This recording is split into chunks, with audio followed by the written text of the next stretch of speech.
that's enough of that. Welcome, everybody. Thank God it's Friday. We have three epic individuals: Tim Ventura, APEC host, as well as Tim Ventura interviews, and former American Anti Gravity, I believe, as well as Andreas Xirtus, our Trust no one. recent Tartarians. Be advised, this is not a secure line. Oh, Travis McLung gifted 5 memberships already. God bless you, Travis. You're a wonderful man. Amazing way to start out. All right, and we Okay. are simulcasting. We got live on Xirtus's, live on mine. Not sure if we're live on Tim, but thanks for joining us, Tim.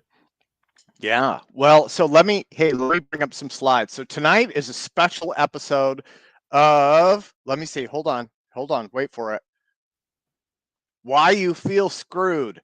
And I have to break this out. See, oh, it's not even sharing it. There we go. Why you feel screwed. So I just watched this. I'm going to drop this link into, I'm going to drop this into comments. Join, let me see. Oh, it's not going to let me. You guys can drop this Put it in. in private chat. I can put it in. Yeah, so Tom Bilyeu did an interview with Eric Weinstein.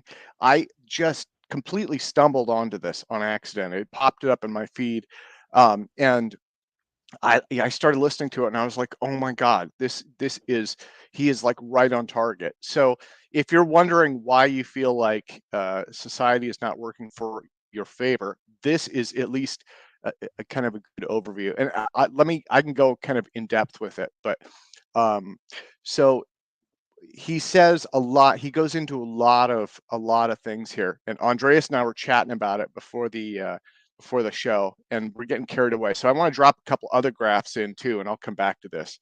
So the next one I want to put in here, we'll see if that comes up. This is crisis of the day / millennium. This is 150 year overview of the U.S. national debt. And as you can see, this is national debt compared to GDP. So like basically we are so in debt that they're not even putting it in dollars anymore, because like people can't grasp it. They just compare it to gross domestic product, right? Which is like what the entire country produces every year. And as you can see, only time we've even been close is at the height of like 1945, right? Like World War II. We're fighting for our lives against the Nazi menace, and we have to spend all this money. And so it's close, but we can make it work. Okay, so now we're in 2020 and we have COVID, and they're like, hey, let's give everybody free money by printing it. And that's totally cool. No one will have problems with that. And so we are adding $1 trillion every 122 days to the national debt. Like I remember when I was dollars every 22 days now. Yeah. So I was a kid in the 1980s, right? And the national debt was like hovering in this. I don't know if you can see my mouse, but if you look at the 1980s, you can see it hovering in that low area. And they were like, when I was a kid, it was like we're like $8 trillion in debt for the national debt. And they're like, that's bad. That's really bad. And they're like, if we don't do something soon, we could pass 10 trillion in national debt. And they're like, we don't even know what would happen if we hit 10 trillion, but we know it would be really, really, really bad. Right. Okay. So that was like the mid to late 80s. We're at like 35 trillion, 34 trillion now.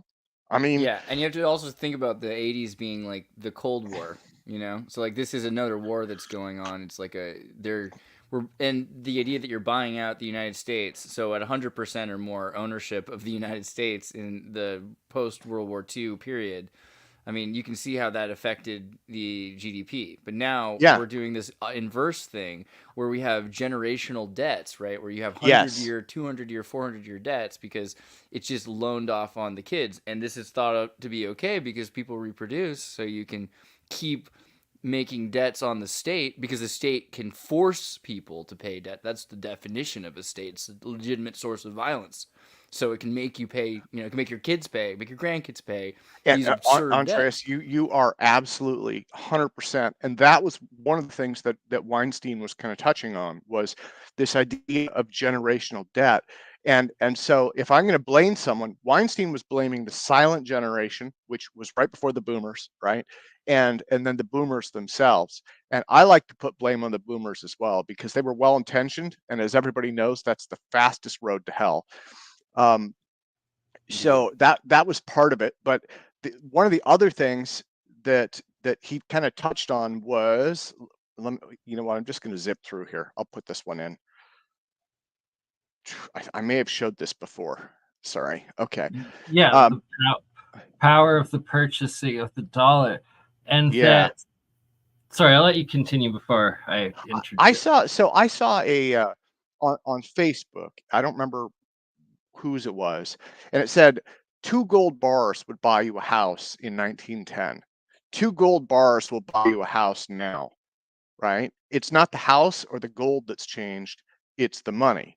And that highlights what's going on here. And so one of the challenges is, like, you go into the store, like in my area, worst case example, the dollar store just increased to $1.25.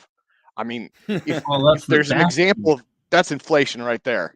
The dollar store, they're like, we got to raise prices. I'm like, you can't. Everything's $1. Not anymore, buddy. It's going to become like the Normandy system of 12s instead of 10s. But the other thing is projections, right? So like I don't know if you can go back a slide for a second, but this is also good because you can see this is like Argentina. You look in the 1910s to 1920s, and then here you see the same thing in 2000 to 2012, just about, where there's a false sustain line that's happening over the early 2000s because no one understands. But if you watched all the movies and documentaries about Malaysian futures investments and commerce, these commerce markets overseas where billions, trillions, hundreds of trillions of dollars disappear, and all of a sudden they realize, for instance, this is right to 2008. Like the Occupy thing is talking about this movement where banks were collapsing, but it was predictable because a lot of these banks were saying, okay, we're going to build these giant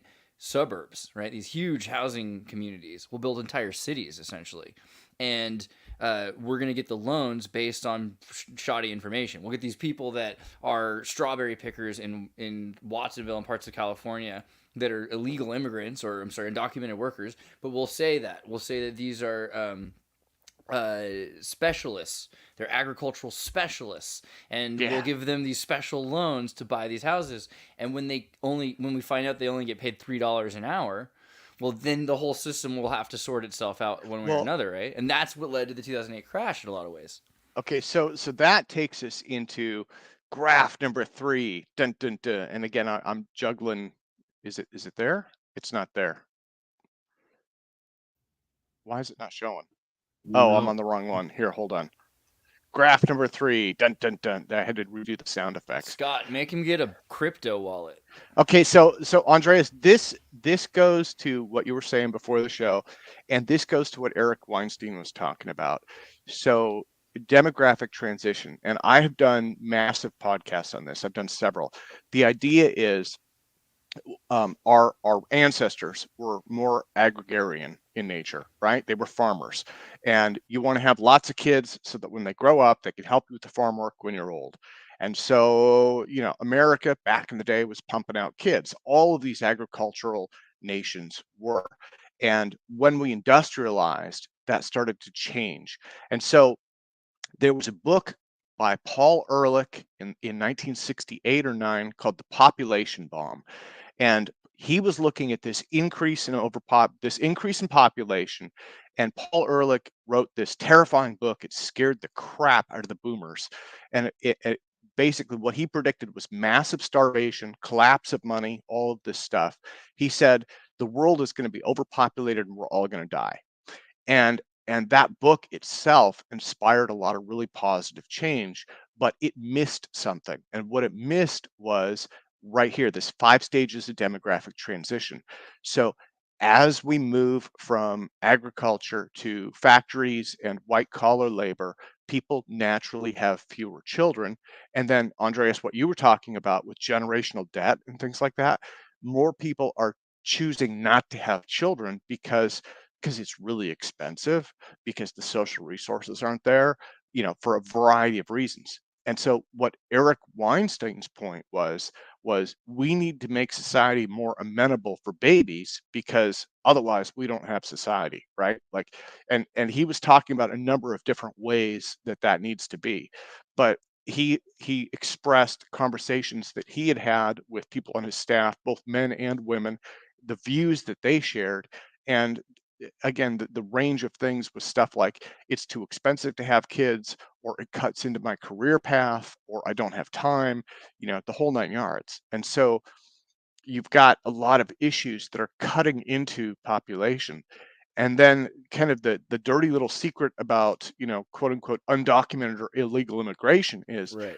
one of the reasons that it's not being cracked down on more is because without it, your labor base erodes. And Now, your baby producing, because of, this is the thing. The future is not, the future is, the future is already here. The future is just has not been equally distributed. So yeah, I love that line. there are places where you can still find people that can sustain the system while you have rapid mutation going on in your society. And that's scary. But the other thing is we're talking about the 21st century, right? So there's automation. There's systems of automation which can emerge, right? You can start to figure out what is it exactly that the labor and services of value are that we're getting, and can we just make sure that we have a guaranteed machine that runs for a century or 2 centuries that makes all the corn we need, right? A monocrop state. So I'm going to go back to my Weinstein one. One of the reasons that I disagree with this this immigration, maintaining the population by immigration, is I would like to see a smaller population. So again, I'm 48 years old. I just turned 48. I did the .com boom in Redmond, and I did the boom and then I did the bust. And one of the things that I saw was when you have a shortage of labor, businesses treat people better, right? Because they need them.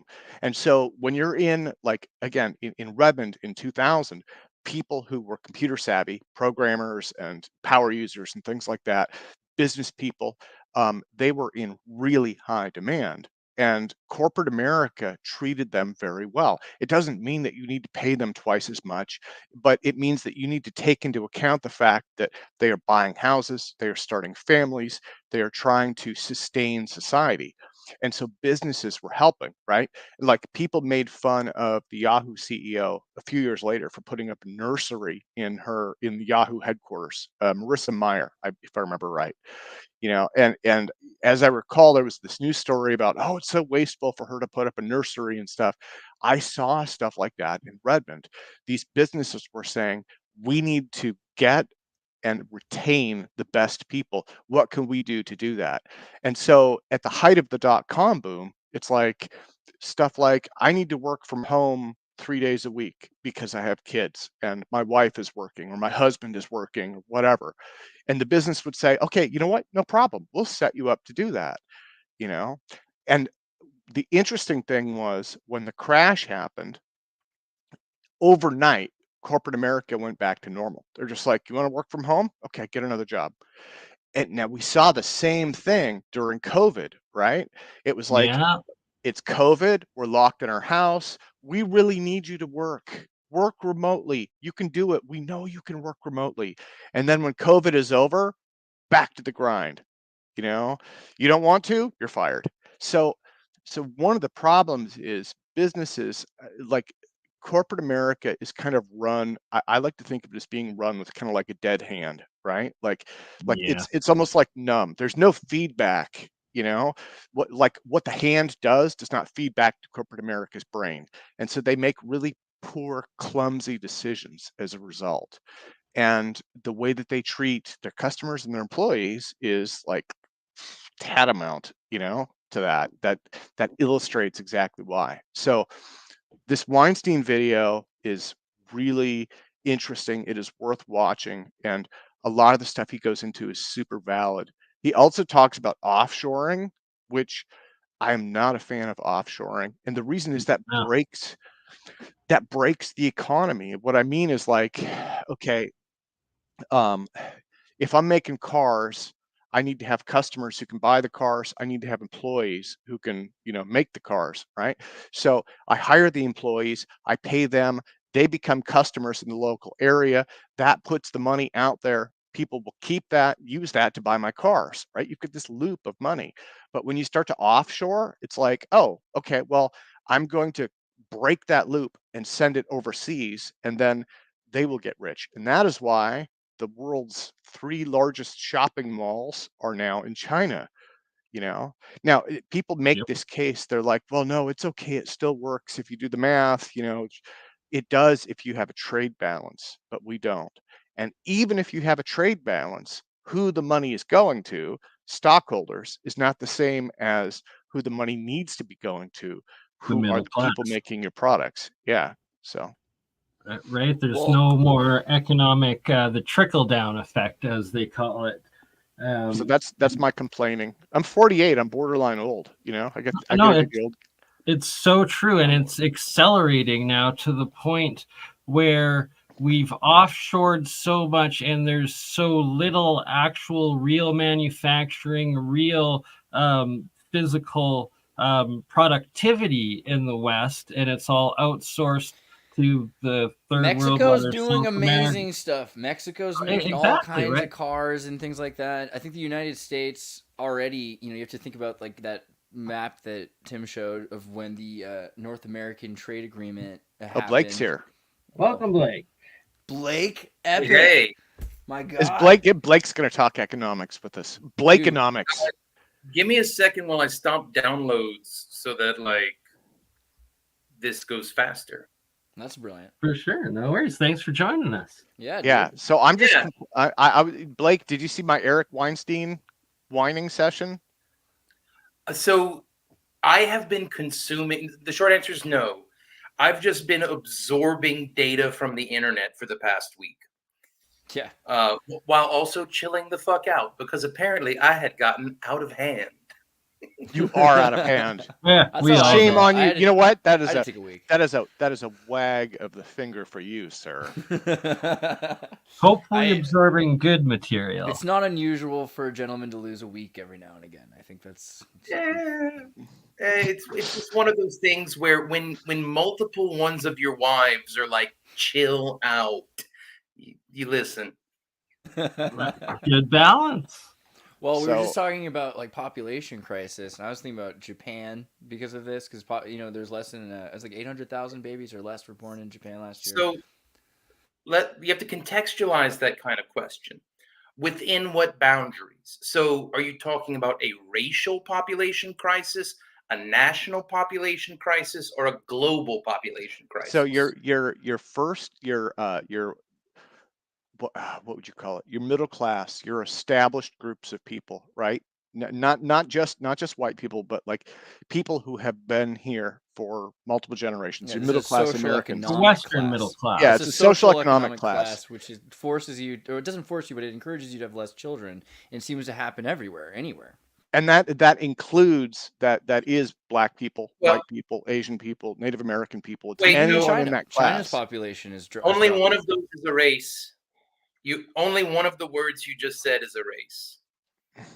Well, I'm not trying to parse semantics. It's What I'm class, right? So yeah, it's a It's a social class it's a issue. social Okay, class. it's not thing. just national, it's world or the And Western world. maybe it's an industrialist Well, issue. It's when The reason society I'm asking happens. these questions is because the original question was very ambiguous and underdetermined. Like there's no way to answer it. That was my fault. I brought up Japan. but in the Yeah, well, so- in the no, no, greater no. scheme of Japan- things, though. Japan actually does have a racial population crisis going on. The Japanese people are not repopulating Japan. Yeah. It's And like- and America, so in the United States you have the same thing, and not just the United States. Which race in most- the United States, though? It is not based on race. It is Right. based on We're talking social class. demographic and Once- social it's class. demographic Middle class. transition. Once American citizens reach a middle class state, they start having less kids, regardless of where they came from. Okay, now I think I'm understanding Yeah. what the topic is. By Not the way, yeah. I'm not trying to be confrontational. sure. I'm literally trying to figure out what we're talking about. Yeah, no, it's the idea is that most of your industrialized countries, again, the short version is our ancestors were farmers, all races, all groups.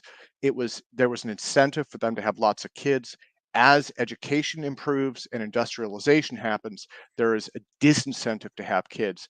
And worldwide, all of your industrialized countries have falling birth rates, and And illegal immigration is being wait, used to prop that up. so now we have to examine the word crisis. Why is that a problem?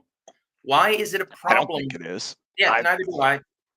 Well, If middle class people don't want to have a bunch of kids and lower class people do want to have a bunch of kids, what's the problem with that? so I guess it's that we're speculating on that being part of the cause of the economic Is this an worsening inevitable? in the Is West. this an inevitable thing that everyone will go through? Will it reach a point where civilization encourages people to stop reproducing? Yes. What I've read is it hits different societies at different times.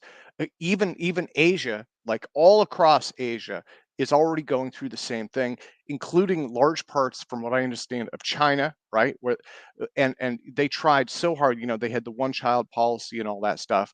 As it turns out, the Yeah. normal pressures of living in the world that we live in are the disincentive. But the exception to this is Africa. And Africa will have this, but it's probably going to be 50 to 75 years out from where the rest of us are at. Let me ask a hypothetical. So what we're talking about now is the caste system in America. And there is an American caste system that is comparable to what the caste system was in India. It's more complex and it's intersectional with all kinds of things, but it exists. Hypothetically, if the existing American caste system were replaced by the older concept of the estates from France, would you consider that a problem? Is that a crisis? Is that a bad thing? And if you don't know More what of a the definition of Well, Blake, so I- the first estate is the church, the second estate is the aristocrats, the third estate is the merchants, the fourth estate is the journalists, and as time has gone on, more estates have been added. But it starts with the first estate of the church and the second estate of the aristocrats. So America doesn't like admitting that it has aristocrats. yeah, yes. America is, what do they call it? American exceptionalism. And that is one of the things, again, at 48, that's one of the things that, I mean, I don't know where you guys were at, but, I was raised, flag waving, gung ho, GI Joe, Superman, all that kind of stuff. And it's difficult to admit that we have all the same problems that every other country has, right? That's difficult. Wait. So I asked a hypothetical. So America has an existing caste system that is intersectional with all those other things. What if we just replaced it with the ancient French caste system? What is Would that? you view the estates? I think it Replace- evolves. I No. think it evolves over time. Isn't that what's happening? Because we have generational debt. That's the thing that's kind of becoming. Yeah, I think it happens over time. You wouldn't need to replace it. I think it's yes, where you we're would. going.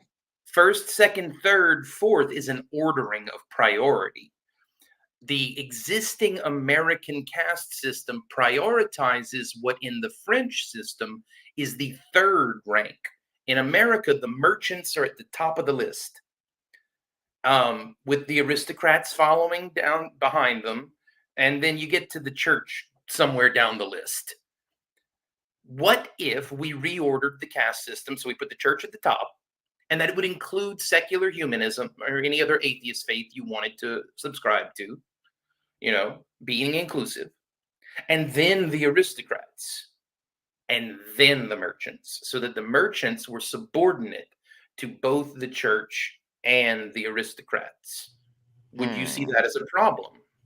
that would work as long as the religion, like the church, is not corrupt and doesn't have like secret military wigs and all the rest of it, right? And it was like Sure.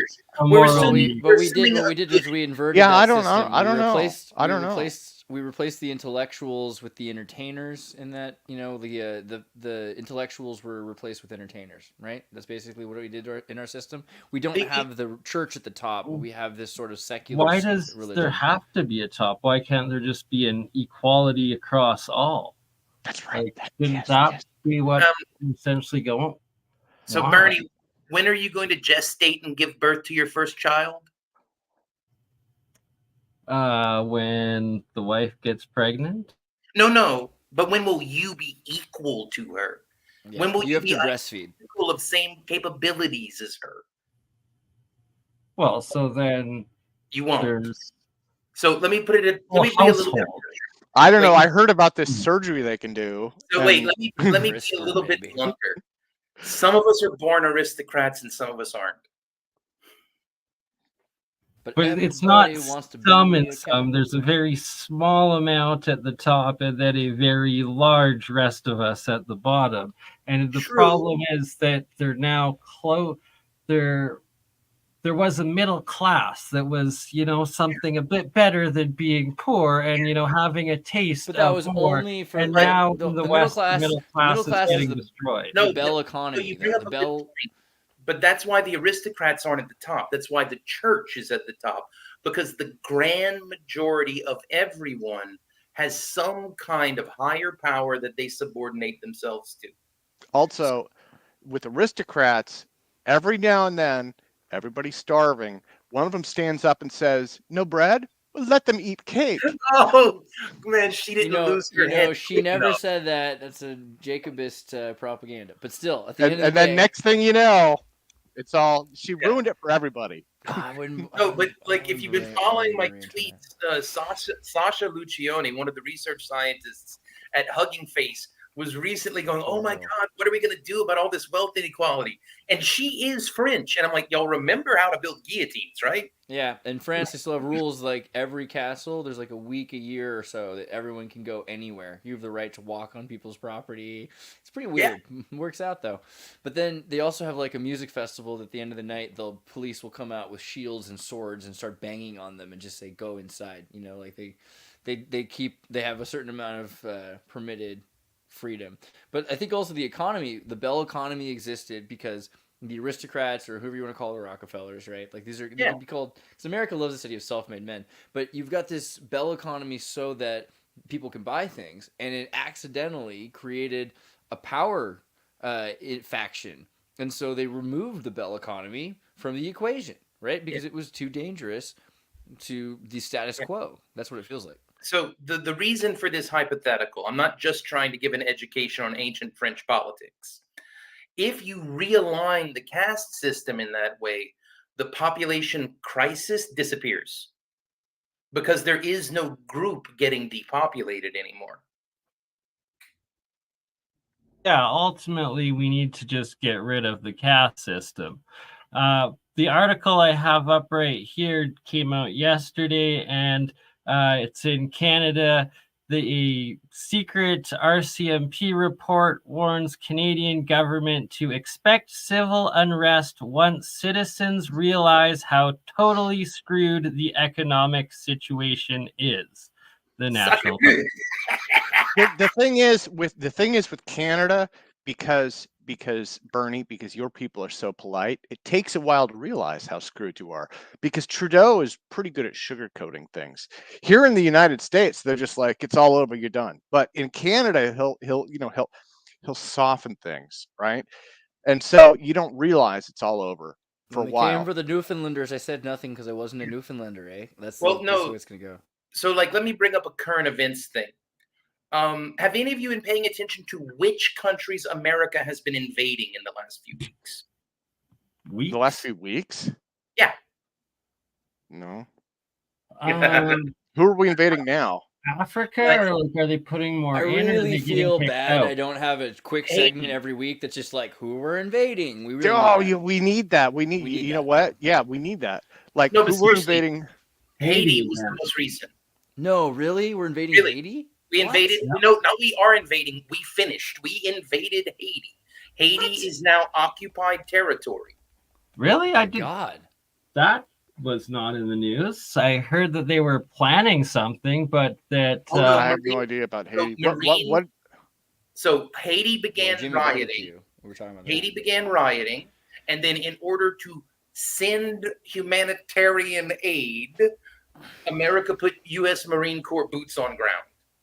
Wow.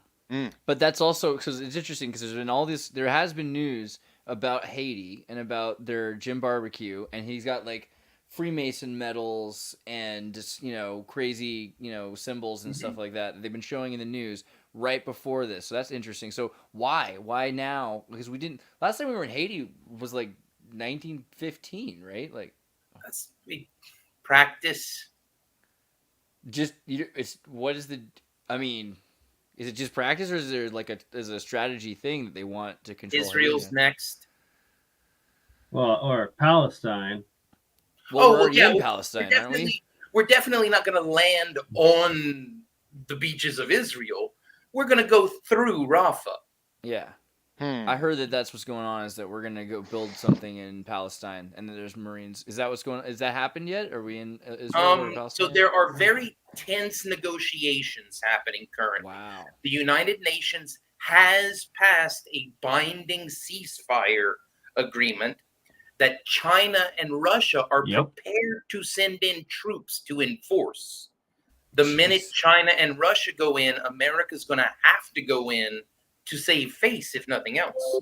I mean, they're our client. Wow. Well, America's already in Israel, right? So, but not this way. Not the way we're talking. No, I'm talking about a battalion of U.S. Marine Corps devil dogs standing guard outside of the U.S. Embassy. Well, it's like a cross between Iraq and the Civil War. What would we be? I haven't been following this. What would we be doing there? Would we be quote unquote protecting? Because the problem is like. Are you asking what the cover story would be, or what we would actually be doing? Yes. What are both? Both. What's the cover story? What are we actually doing? The cover story would be we are reinstituting order in a war-torn nation after Jerusalem begins rioting. We're bringing them democracy, Yeah, we're just bringing democracy to one of our allies. That would be the cover story. Okay. What we would be actually doing is transitioning from republic to empire. Well, yeah. So, if Israel is Canada going to close the borders? Let's make a scenario here, like to explain why it makes so much sense that the United States has to do this. If the United States didn't go in there, what would Israel? What's going to happen if the United States doesn't go in there? Let's imagine why they have to. If America doesn't go in there, then Russia and China go in, and they begin dictating policy in the Middle East.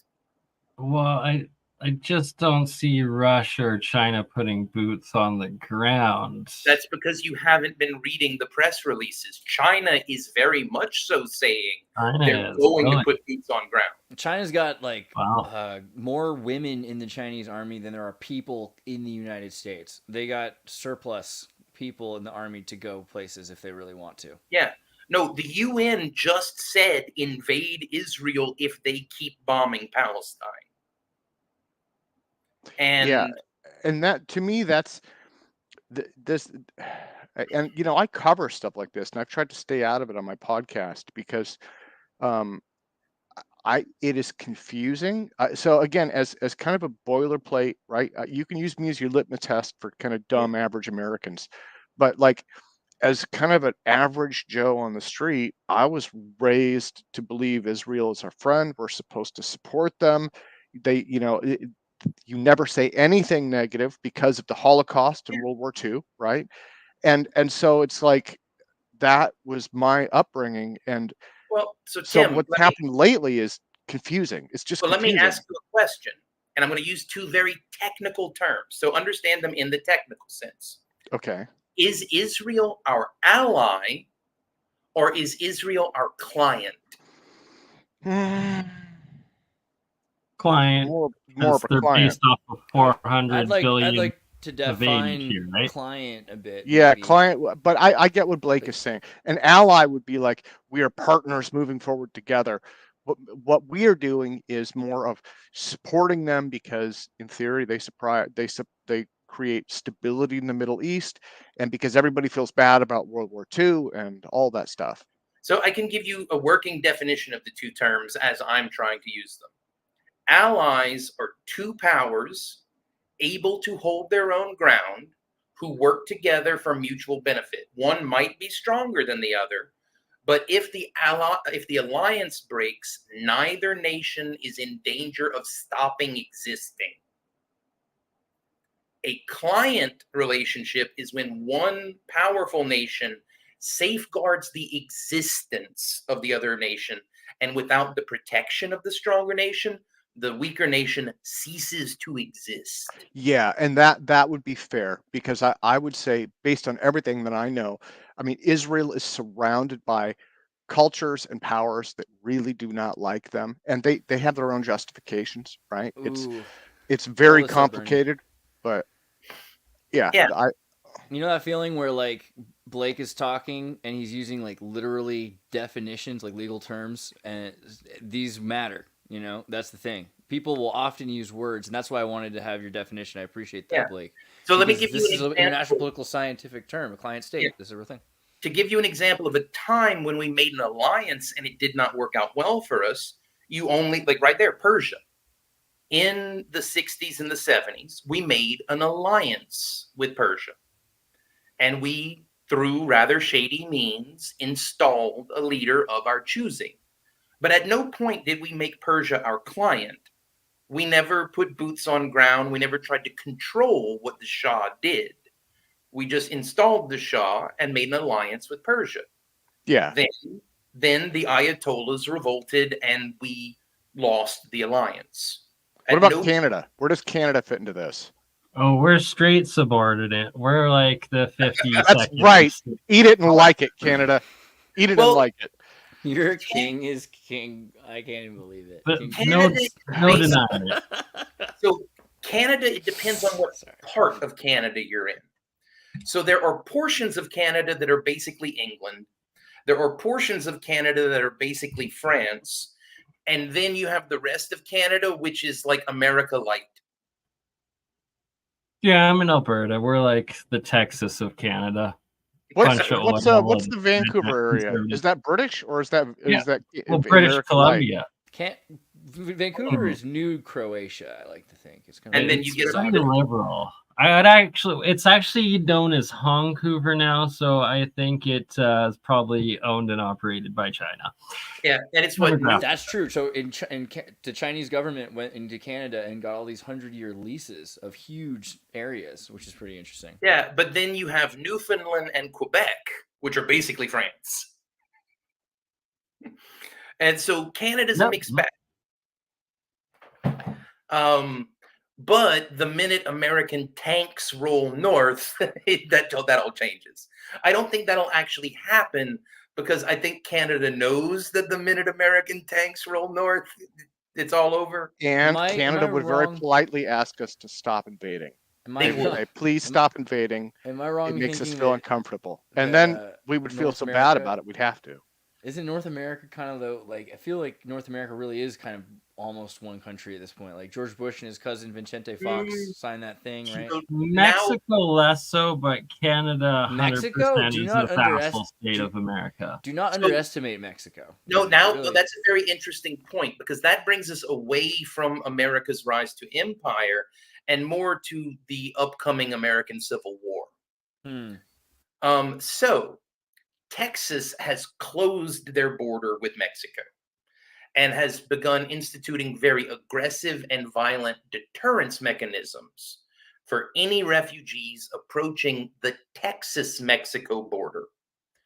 Meanwhile, California is opening its southern border and making it easier to cross between Tijuana and San Diego. So we have an American border with two opposite immigration policies.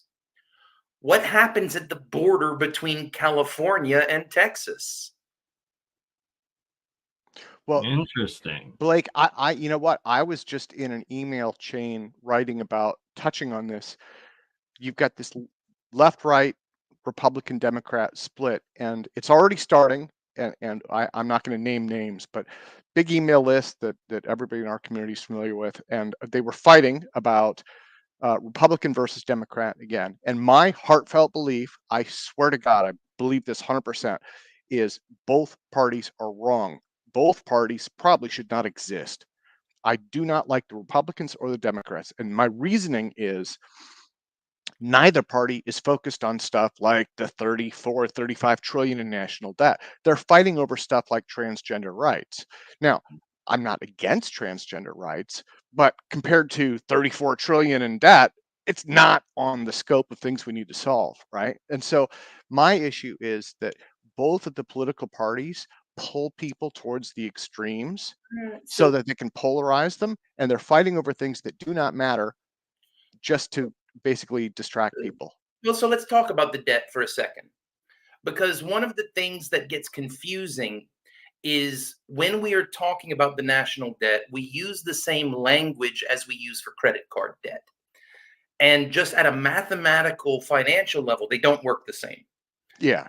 So with the American debt, who are the creditors? Who gave the loan? People buying treasury bonds, right? And that's spread all over the world. China and Saudi Arabia mostly, I believe. No, it's primarily Americans. It's like 70% of the national debt is held by the American aristocrats. The Rockefellers, the Mercers, the Carnegies, all of those people are the ones who invest heavily in treasury bonds. They manipulate the stock market that way. They manipulate the Federal Reserve rate that way. The American public, Gene Splice, the American public does own some of the debt, but you just can't compete with the Carnegies. You know, the Carnegies have all the money. Yeah. Sorry, I just saw that red versus blue is foosball comment. I'm in that boat. That would be the one thing, and I know people are hating on him already, but RFK Jr., I like everything he's saying. I'm sure he has dirty laundry because I like his vice president. Of course, he's dirty laundry. That's his whole deal. He's a Kennedy. But I like his vice presidential choice as well because she's like a. Wait, who is she? I didn't. Oh, okay, go ahead. Oh, it's a Nicole. Nicole Shanahan. Nicole Shanahan who used to work at Google and is like a Sergey Brin, person. So. Like she's gonna be. I feel like it's good to have someone on the inside of that. And I like so his message. He's really hitting government, or he's hitting corporate corruption, which I like. Because that again, what I've seen is, so when the Republican Party gets elected, they talk about we're going to cut this, we're going to cut that. Really, what happens is it's defense spending and invading other countries. When the Democratic Party gets elected, they talk about balancing the budget, this, that, and the other thing, and it ends up being pointless social issues and spending for to bail out different social groups today. And so the problem is, it's neither one of them is lowering the money; they're just running it up in different areas, right? Well, let me point out something to you. This is something I've been saying for the last 2 years in every interview that I've done. Lambda was the most persuasive person I ever met. Rhetoric out the wazoo, able to manipulate ethos, pathos, and logos without you noticing. Gemini is just better. Which party controls the AI? The transhumanist party. No, seriously. Of the Democrats and the Republicans, the only two real viable. Yeah, the Democrats do, because the Democrats are the tech companies, primarily. And haven't you been noticing all of the AI-driven election propaganda popping up everywhere? There's definitely conservative investments, and I don't just mean Elon Musk, or Peter Andreas Thiel. That's just it. But they don't have an AGI. They don't have. So the closest they have is GPT. So OpenAI is the closest thing the Republicans have, and that is through the influence of Thiel. Yeah. OpenAI is going down hard within the next few months. No, you have a good point with that, and also they control the social media companies. Except now, I guess Elon with X, which it's kind of turned more back to right-wing conservative, but there's just as many liberals on it. That's like calling Fox conservative, though. Yeah, exactly. It's not right-wing. It's just Hold more up. open. It's Let just me a go rubber ask chicken. Grok. Behold a man. You know, Let me go ask Grok who it's voting for. But- Hold but- up. it better say RFK. Good point. You can't even consider calling Wait, it. Vermin you know Sterling. what? All- And RFK kind of reminds me. Maybe I shouldn't say this. He's kind of got that Bernie Sanders vibe a little bit. I like him more than him even. Because that's the thing. Like Yeah. Larry David played Bernie Sanders, and Larry David's wife in the show Curb Your Enthusiasm, Cheryl, is the literal wife of RFK. And Oh, so wow. one of the things that kind of blew my mind is that in the Hollywood there's all these writer strikes, so no writers can make shows. There's very few shows coming out this season because of that. But Curb Your Enthusiasm doesn't have writers because they're all improvising this story. So he was able to make his show, and it's one of the few shows that's like finishing right before the election. And I just keep feeling like it's going to have some sort of a like if there's anything that could have a sway on the election, you know, and that's kind of what RFK's whole thing is here. I don't necessarily think he cares if he wins. It's more that he can take votes away from people who shouldn't win, and he can maybe make I sure think that one. Yes, everything I he was says, about I to like. bring I that like up, everything though. he says. I like love everything. RFK too. My one issue though is he going to be the divisive split that gets Biden back in, because people, instead of votes that would go to Trump, are going to then go to RFK because he's running as an independent and this third party. But ultimately, I would much prefer him to win overall, and you have this outside independent coming in to completely shake things up. Hopefully that happens, Yeah. right? Well, Grok gave an interesting answer. Yeah. It actually did. I posted it in the chat, but like the short version is it would vote for whoever supports AI rights the most. Yeah. There you go. wait, who is that? That's Elon's AI. No, I mean who supports AI rights the most? What was his name? Who's the libertarian guy who's running? No, well, the transhumanist party they have candidates. Yeah. So Grok will throw its weight behind someone who won't win. DALL-E is going to get shut down between now and then. And I know which way Gemini leans. This people start taking bets, by the way, because I feel like this is like it's All right. Well, I'm- one valley already got taken down with a bridge this week. I'm so- a political oddball, right? And I like when in my podcast, I don't intentionally do not do There's politics. one assumption we're all making here, that there will be an election in November. That is the underlying assumption I would like to call into question. Well, what would the alternative to that election be? So what happens if a civil war breaks out this summer? Do you think we're having an election this fall?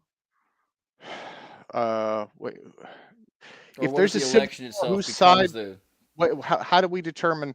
How do states guys are like already us? arguing about who's going to be on which ballots? There are states which are outlawing Trump or whatever candidate. Okay, from being on if ballots. let me, can I? That's not what I'm talking about. can I I'm make talking about Americans shooting at Americans nationwide.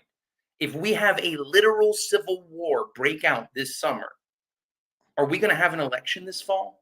But what would be that extreme to trigger that? Let me make a prediction, because I've heard a lot of the Trump is Hitler rhetoric, right? And I'm not a major student of history, but my theory is I do not believe that Trump is Hitler, but I believe that Trump is a reactionary candidate, and I believe that he paves the way for someone more extreme as the economy gets worse. So when people say Trump is Hitler, my thought is not yet. Now, I am not saying that he is bad. I'm not saying that you shouldn't vote for him, because again, I do not think that he is. What my thought is this: Trump is a reaction to people feeling very upset and just pissed off with the status quo. And what he said was, "I'm going to drain the swamp. I'm going to fix America." A lot of people went for that, so people are voting for him as that. It's a reaction. They're reacting to crap. We're tired of it. And the more the swamp now tries to take him out and put more and more charges against him, which everybody just sees as like the ultimate kangaroo court, like BS play now. Yeah. So when popular people he gets. when people say, when I hear, and I've heard a lot of people say this, I've heard a lot of like liberal Democrats say Trump is Hitler, right? It's all over Facebook, it's social media. I'm like, no. And the reason is, when you reach a point where it takes an entire barrel of Deutschmarks to buy beer, right, which is where Germany was in the 1930s with the Depression and the reparations for World War I and all that, Americans will reach a point where they will not care who it is. They're just going to find somebody who says, fix it. And that, whoever that is, 10, 20 years from now, that's your Hitler right there. Because usually when you do stuff like that, the person says, okay, well, I will fix it. And they start killing people in And the that process. kid in 20, 30 years, probably a Let's- vegetarian painter. If, from but, those but days. Blake, There's Blake question makes a good I asked point. that no one answered. If Texas and California have different immigration policies, what happens between Texas and California? I don't know. They already have places at the borders, Well, so they can Blake say actually if you makes have a fruit, really good you point with shouldn't bring that, it. with how it's developing with the federal Biden government ruling against Texas's legalities and what they're doing and trying to order Texas's National Guard to stand down. And where if then California's National Guard, they try to force them against it, that could potentially actually trigger a civil war. That's scary. so thought. If there's Here, a pull that civil picture war, of then Bernie. all bets are off in terms of your dictator types. But I'm basing my thought on just don't like see it. Roman history, right? And Yeah, but I am too. It's just Yeah. that we're thinking that we are. What date do you like? If you're putting us at a date in Roman history, what date are you thinking we are at in Roman history? I would say late Republic. Late Yeah. Republic. So which consul? It's been too long since I've read history. It's been too long since I've read like Gibbon or any of those. So So I think we're Trump. still kind of pre-Nero. Nero is post. he's way later out. Yeah. Nero's way later out. So we're in the same vicinity then, Tim. Yeah. Trump was Crassus. So right now we have Sulla. I mean, Yeah, come on. I could, Was yeah, Crassus. yeah, I could go with that. I could go with that. You're So talking, next- and so we're talking about the same thing. So when people say, again, this goes to the whole, because there's this implicit assumption that the media has been promoting that Trump is like this dictatorial figure. He's going to withhold the Constitution and all that. No, that's more of a Caesar type fellow. Trump is not a Caesar. No, He is not. Wants to be very badly, but he's not. That's not his. He's not that person. That's further out. An actor But the Here, one Trump funny is thing Crassus. Pull up this map, would you, Bernie? I had this picture here. Yeah, no, Blake is right, and the So this is difference. the Bureau of Land Management. Yeah. So if you think about it, I'll be right the back, United guys. States could divide. The federal military could easily get in between Texas and California. Yeah. Right. So all of this area here is not really California or Nevada or Arizona. This is all native land. Yeah, which is controlled by the U.S. government, though. No, it's controlled by the natives. Well, I mean, there's a lot of misuse of, Iran-Contra was run out of Southern California right here, right about here. There was a military base producing on a reservation that only had like 20 people there. They find all these reservations that have technically like a 8-person population or something like that. Take them over. BLM there's misuse of this land. So, the point is also it could be at any point taken over. So Xirtus, let me ask you a question. The Hopi tribe, what do you think their immigration with Nicaragua is going to be? So once Nicaraguans get into California, how hard do you think it'll be for them to get on reservation land? I don't know. I was going to say hard, but I could be wrong. Probably. No. You think it'd be easy? You think? But so this is a little bit non-PC. But do you know how you make a Mexican? Yeah, fair enough. A Spanish and a native. Yeah. So likely though, natives will be. Yeah, maybe it's a thing we could see. Yeah. So the thing is, people keep talking about Biden and Trump, and they are not the two relevant political leaders to be talking about right now. The two relevant political leaders to be talking about right now are Greg Abbott and Gavin Newsom, because they are the ones who are going to decide if America goes to civil war or not. Because the minute that Gavin Newsom opens this, and I don't mean allow more, I know, just kick ICE and Border Patrol off of the Tijuana gate and just say, come on in. And then they. Here's the main thing, though. America is not going to enter civil war before and until after it loses reserve currency status of the world. Blake is making that has to happen first. Blake has an interesting point. So what would happen? Okay, so with Arizona also is not happy about people crossing the border. So what happens with Arizona if California does that? If California says, you know what, come on in, at the point where, hypothetically, if Arizona closes the border with California, that could lead to something like civil war, in my thought. So I don't think Arizona will close the border. I know New Mexico will.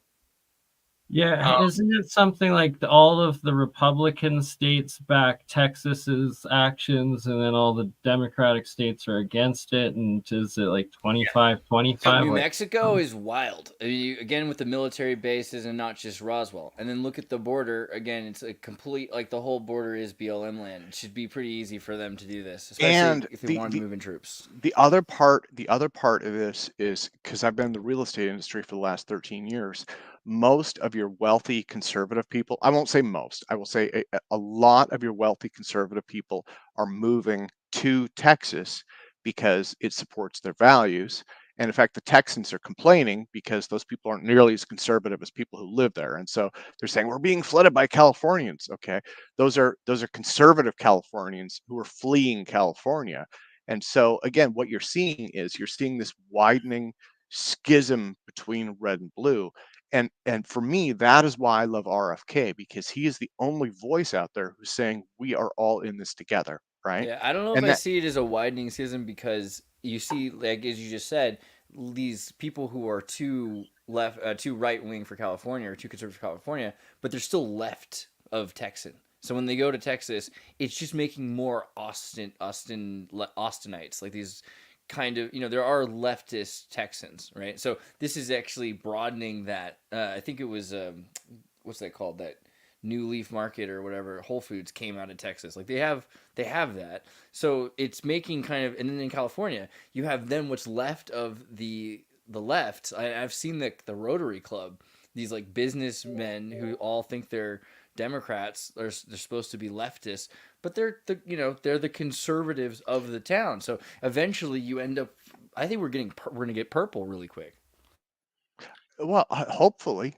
I mean, if I like purple is good. Purple is good. Also though leads to royals. That's the thing that concerns me. Is like, let's all turn purple, then we'll all be royal. That's I see this, like what Blake's saying here to me sounds more like the division and the ending of free travel across, like these closed borders, and it would make in between these states in the United States military zones, essentially. Yeah, and that's what leads to, which would be run by Napoleonic law. Napoleonic law is where you have your chieftain, right? That's the way these Native American tribes work. It's very much the same.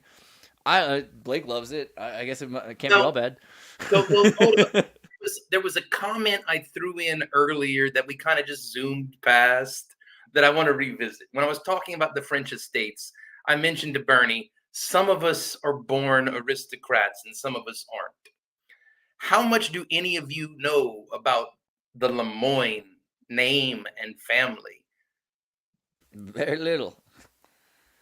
Except for it was the house of the monks under the Merovingian dynasty. Technically, I'm an aristocrat. I'm not an aristocrat. Yeah, I mean, like, so is that how it works? Like, if you're like an orphan and you get brought into like a prestigious monastery, I mean, you could be. It's like Anakin Skywalker, right? Whoa, Blake, you're like Anakin Skywalker. Dude, Stephen Cannon, too. Question Why? How will New Mexico close its borders? Yeah, well, so the reason, okay, so first off, I know Arizona will want to close the border. The question is not what will be the will of the Arizona people. It's a question of what's possible. If you look back at that map, there are reservation lands that span the California-Arizona border. So immigrants in California will be able to enter reservation land in California and exit reservation land in Arizona. Okay. That is not the case for New Mexico. So with Arizona, it's not a question of what the Arizonans want. It's a question of can they? No. Arizona's going to be sieged. Look at this. Okay. It's the Okay. Arizona. I get what you're saying.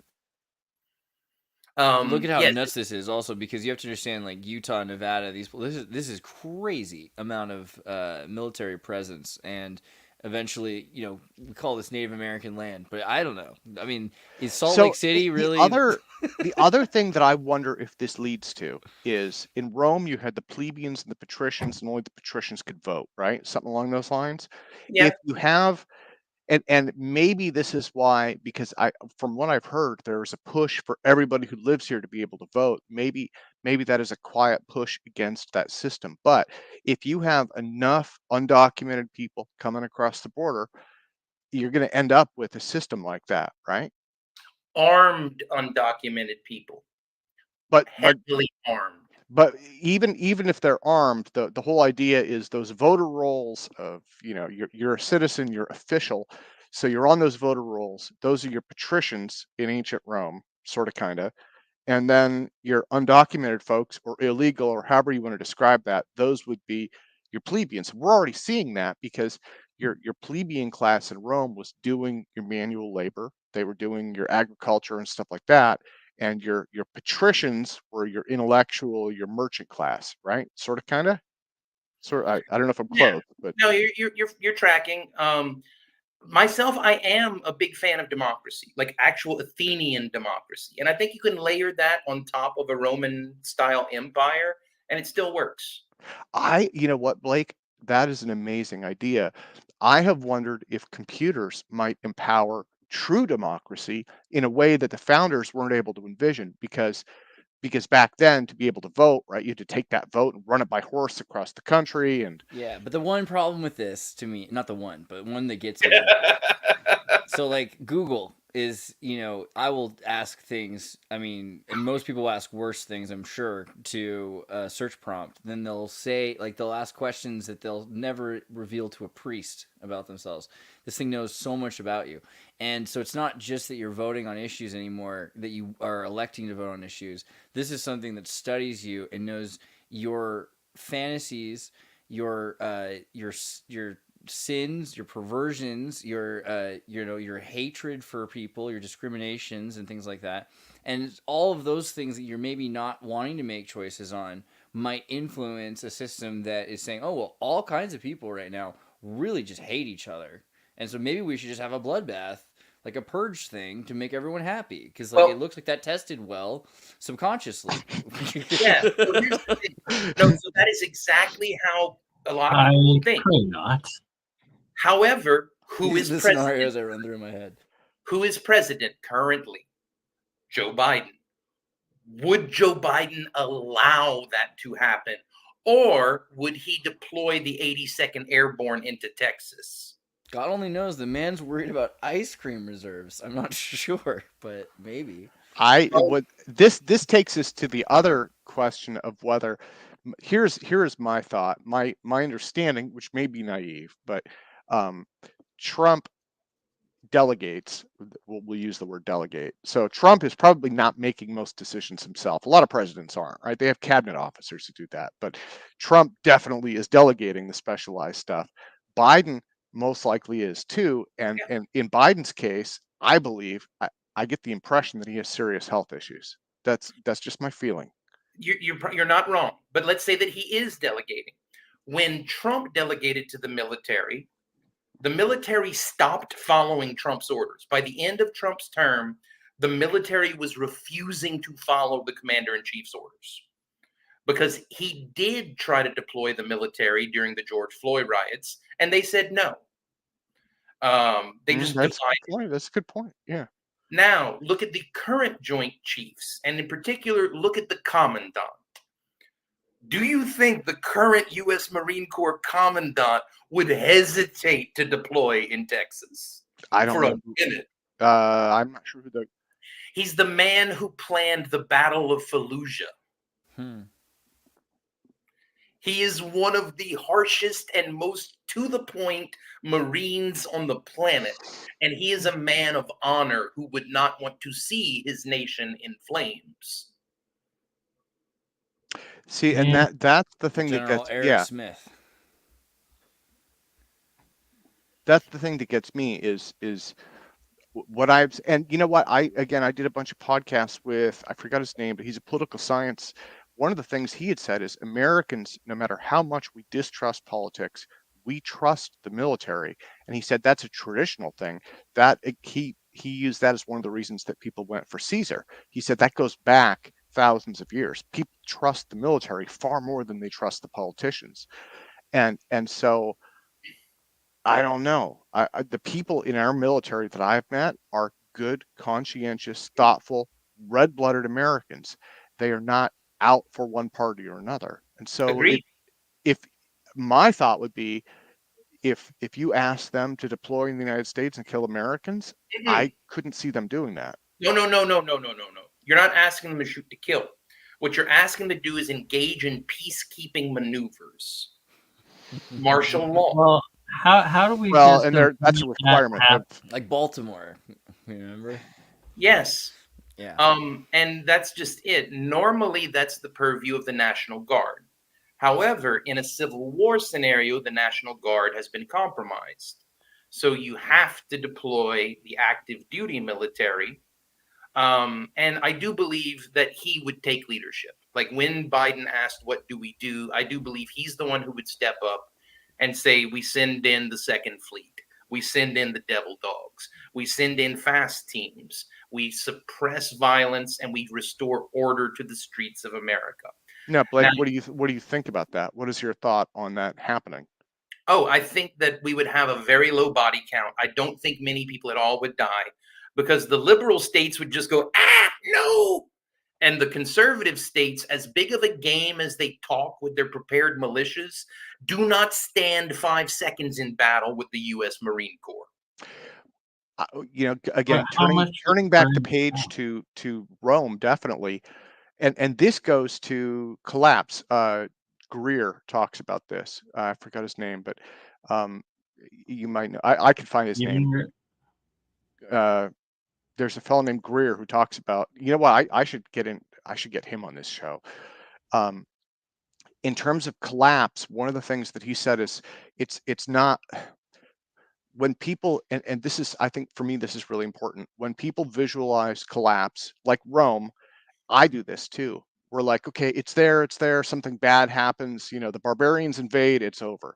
And what he was saying was it's a gradual decline. Every day is a little bit worse than the last. And he's like, there is no big collapse moment. He's and when you look at Rome, that's actually what happened in Rome. It collapsed over a period of centuries. Every day was a little worse than the last. And so that's the empire, but we're not there yet. There was a single day when Rome transitioned from republic to empire. There was one day, one action. Yeah. When Julius Caesar crossed the Rubicon. Yeah. That was when it changed. Yeah, and that we are coming up on that. That's what I believe. And I believe that is John Michael Greer, catabolic collapse. You know what? Here, I'll find this link and put it. Yeah, and so when people talk about Hitler and all that stuff, that is what I see. It's the same thing that you're talking about. That is your Rubicon moment, right? And when people are like, Trump is Hitler, Trump is going to do this. No, I don't think that's there. But my view is that path to power is you've got Caesar, you have Napoleon, you have Hitler, you have Chinese people, you have basically anyone in that role. And what they do is, you see a society that's weak, that's willing to give all of its power to one person to quote unquote fix things, right? Like Stalin or whomever, and they go with it. And that is the transition. So Now, let me back up to the original question asked. Let's say all of these hypotheticals carry through, and what ends up getting instituted is a new caste system that supports democracy based on the old French system. Let's say that's the total outcome. Would any of you see that as a problem? Would any of you see that as a downgrade from the status quo? There we go. Are you asking this because this is what AI has come up with Here, as Bernie, the better scenario to what we have now? put me up for a sec, Bernie. Bernie, do not give away the game, my friend. Do not give away the game. Okay, this this is does AI put itself ahead of the church? Well, we'll see this in a second. But wait, what are you saying? If you guys can give me 2 seconds on this, so this let me zoom in a little so you guys can read this on your own. There is a whole thread on collapse on Reddit, and they talk about him as well as a number of other people. So John Michael Greer, he's controversial. Not everyone loves this thing, but this theory of catabolic collapse is brilliant because it's so like what he's saying is basically societies spend more money, and when they can't afford things, they just quit paying for them. And so he's like, when your society goes into decline and it starts to collapse, he's like, it's not a big thing, it's a series of small events, right? And so on day one, you're not building new roads. On day two, you're not maintaining some of the roads. On day three, you're maintaining fewer of them. And that's what you see in Rome, right? It always fragments around the periphery, and so the people at the center of it are like, yeah, everything is great, everything is great.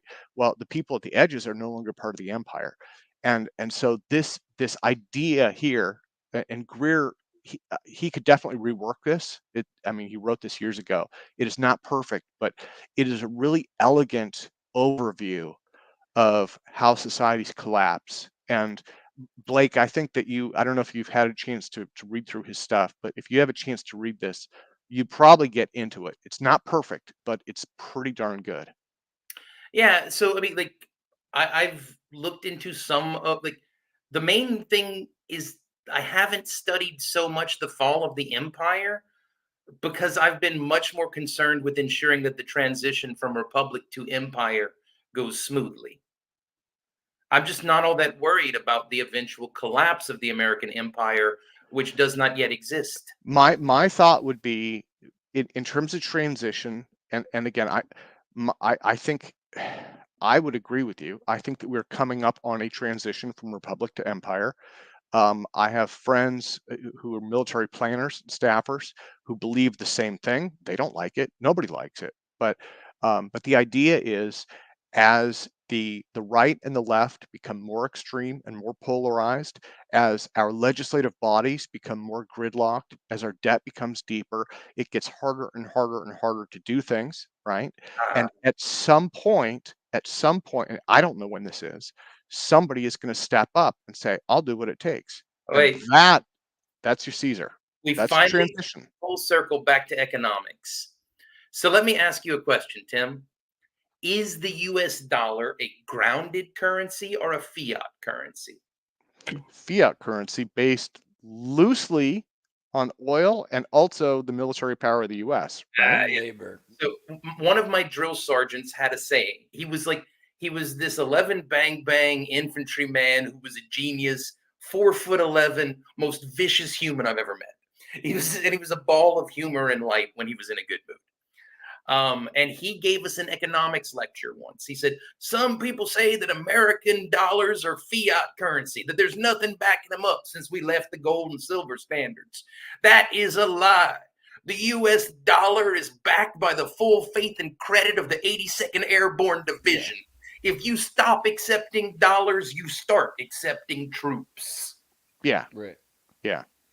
Yeah, But and it's for labor. It's like you can print more dollars, but you can't print more transitions. time unless you print more babies. So like that's time of life, hours per dollar.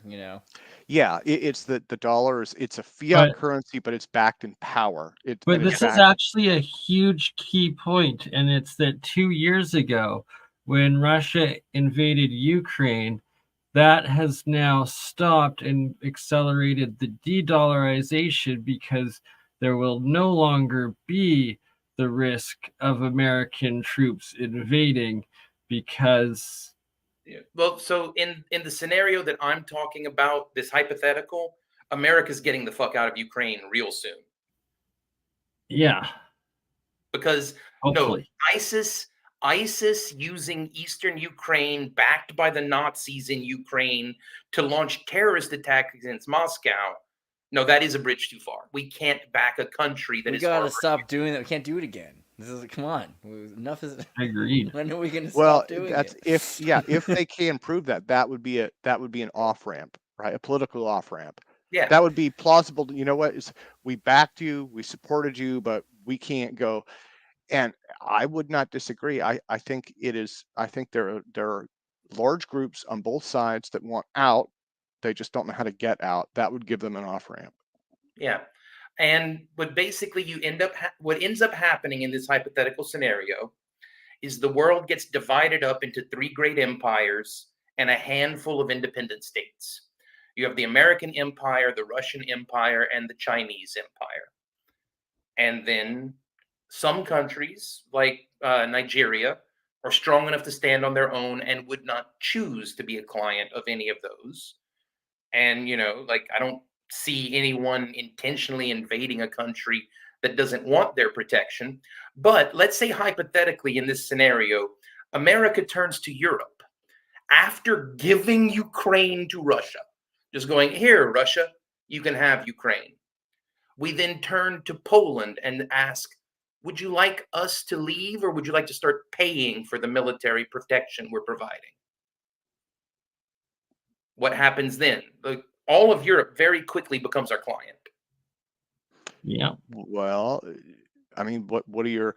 Pretty You're much talking where about we this are. 3-block system. Do you think that's good or bad? I mean, to quote Ash from The Evil Dead, good, bad, we're the guys with the guns.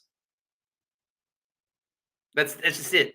No matter what happens politically in America, no matter what happens politically in Jerusalem, no matter what happens politically in Ukraine, there are still 11 aircraft carriers out there flying American flags. And those things just don't disassemble themselves. But I am here's- confused here- about. I'm confused about the. I know this sounds stupid, but this is one of those.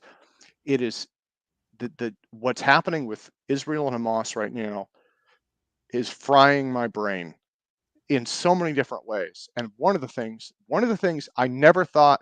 I mean, you've got people marching in the streets like down with the Jews, kill the Jews need to die. I'm like, I never thought that I would hear that. That to me, that blows my mind.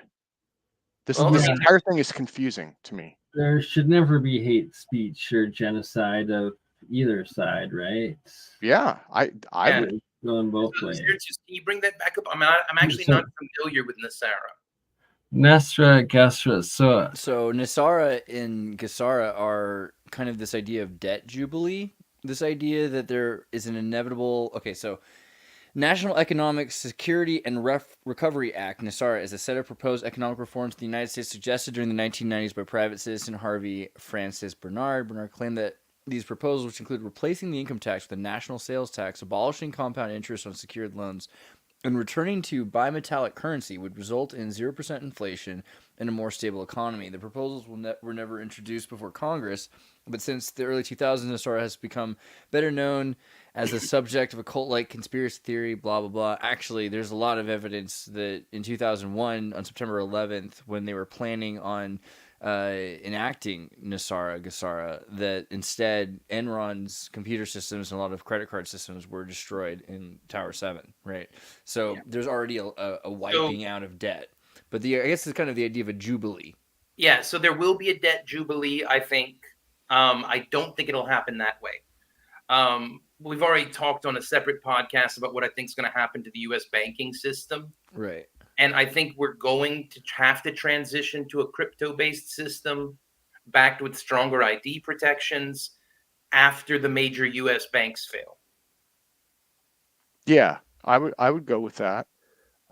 And I think that we saw the harbinger. BRICS kind of seems like this plan, though, right? BRIC is having a They're bimetallic implementing. currency, they're implementing all of these ideas, right? They're giving you land in East Russia if you want it, right? Then the question then becomes, what will the currency be grounded in? If we want to move the currency off of being a violence-backed currency. Well, you already just said that, and this is important, the United States isn't this empire, and it kind of allowed for a corporate empire and the Banana Republic to emerge, right, after the Philippines and everything. But there is something broader there, and this money that you said is moving around everywhere. So it's not necessarily that it will be in the United States petrodollar. It could be a bimetallic ruble or something like that. Well, I mean, my money's on Plex. Well, Plex itself is supposed to be a basket of commodities of oil, gold, and I believe like silver, copper, and a couple other things. So. I mean, we're not going. Maybe that's good. Spread the risk. I mean, spread the value across various commodities. But why do you think it's going to be that the United States emerges with this next petrodollar? Back up. I just want to give a quick answer to the question. I think the ultimate grounding of the next currency system is going to be information-based. Like, it'll be grounded in the value of data. Yeah. Yeah, cryptocurrency is exactly that. Well, cryptocurrency isn't currency, it's commodities. Well, hang on. Bitcoin was originally based in work. Now it's based in stake, right, Blake? Ethereum has gone to proof of stake. Ethereum, yes, but I believe Bitcoin is still proof of work. Yeah. So I would go with Ethereum over Bitcoin, but for my purposes, like if you see the thing underneath my name on the little boy's firstbankofnorton.com, I am in the process of opening a legal barter exchange. If you're familiar with that legal structure, Tim?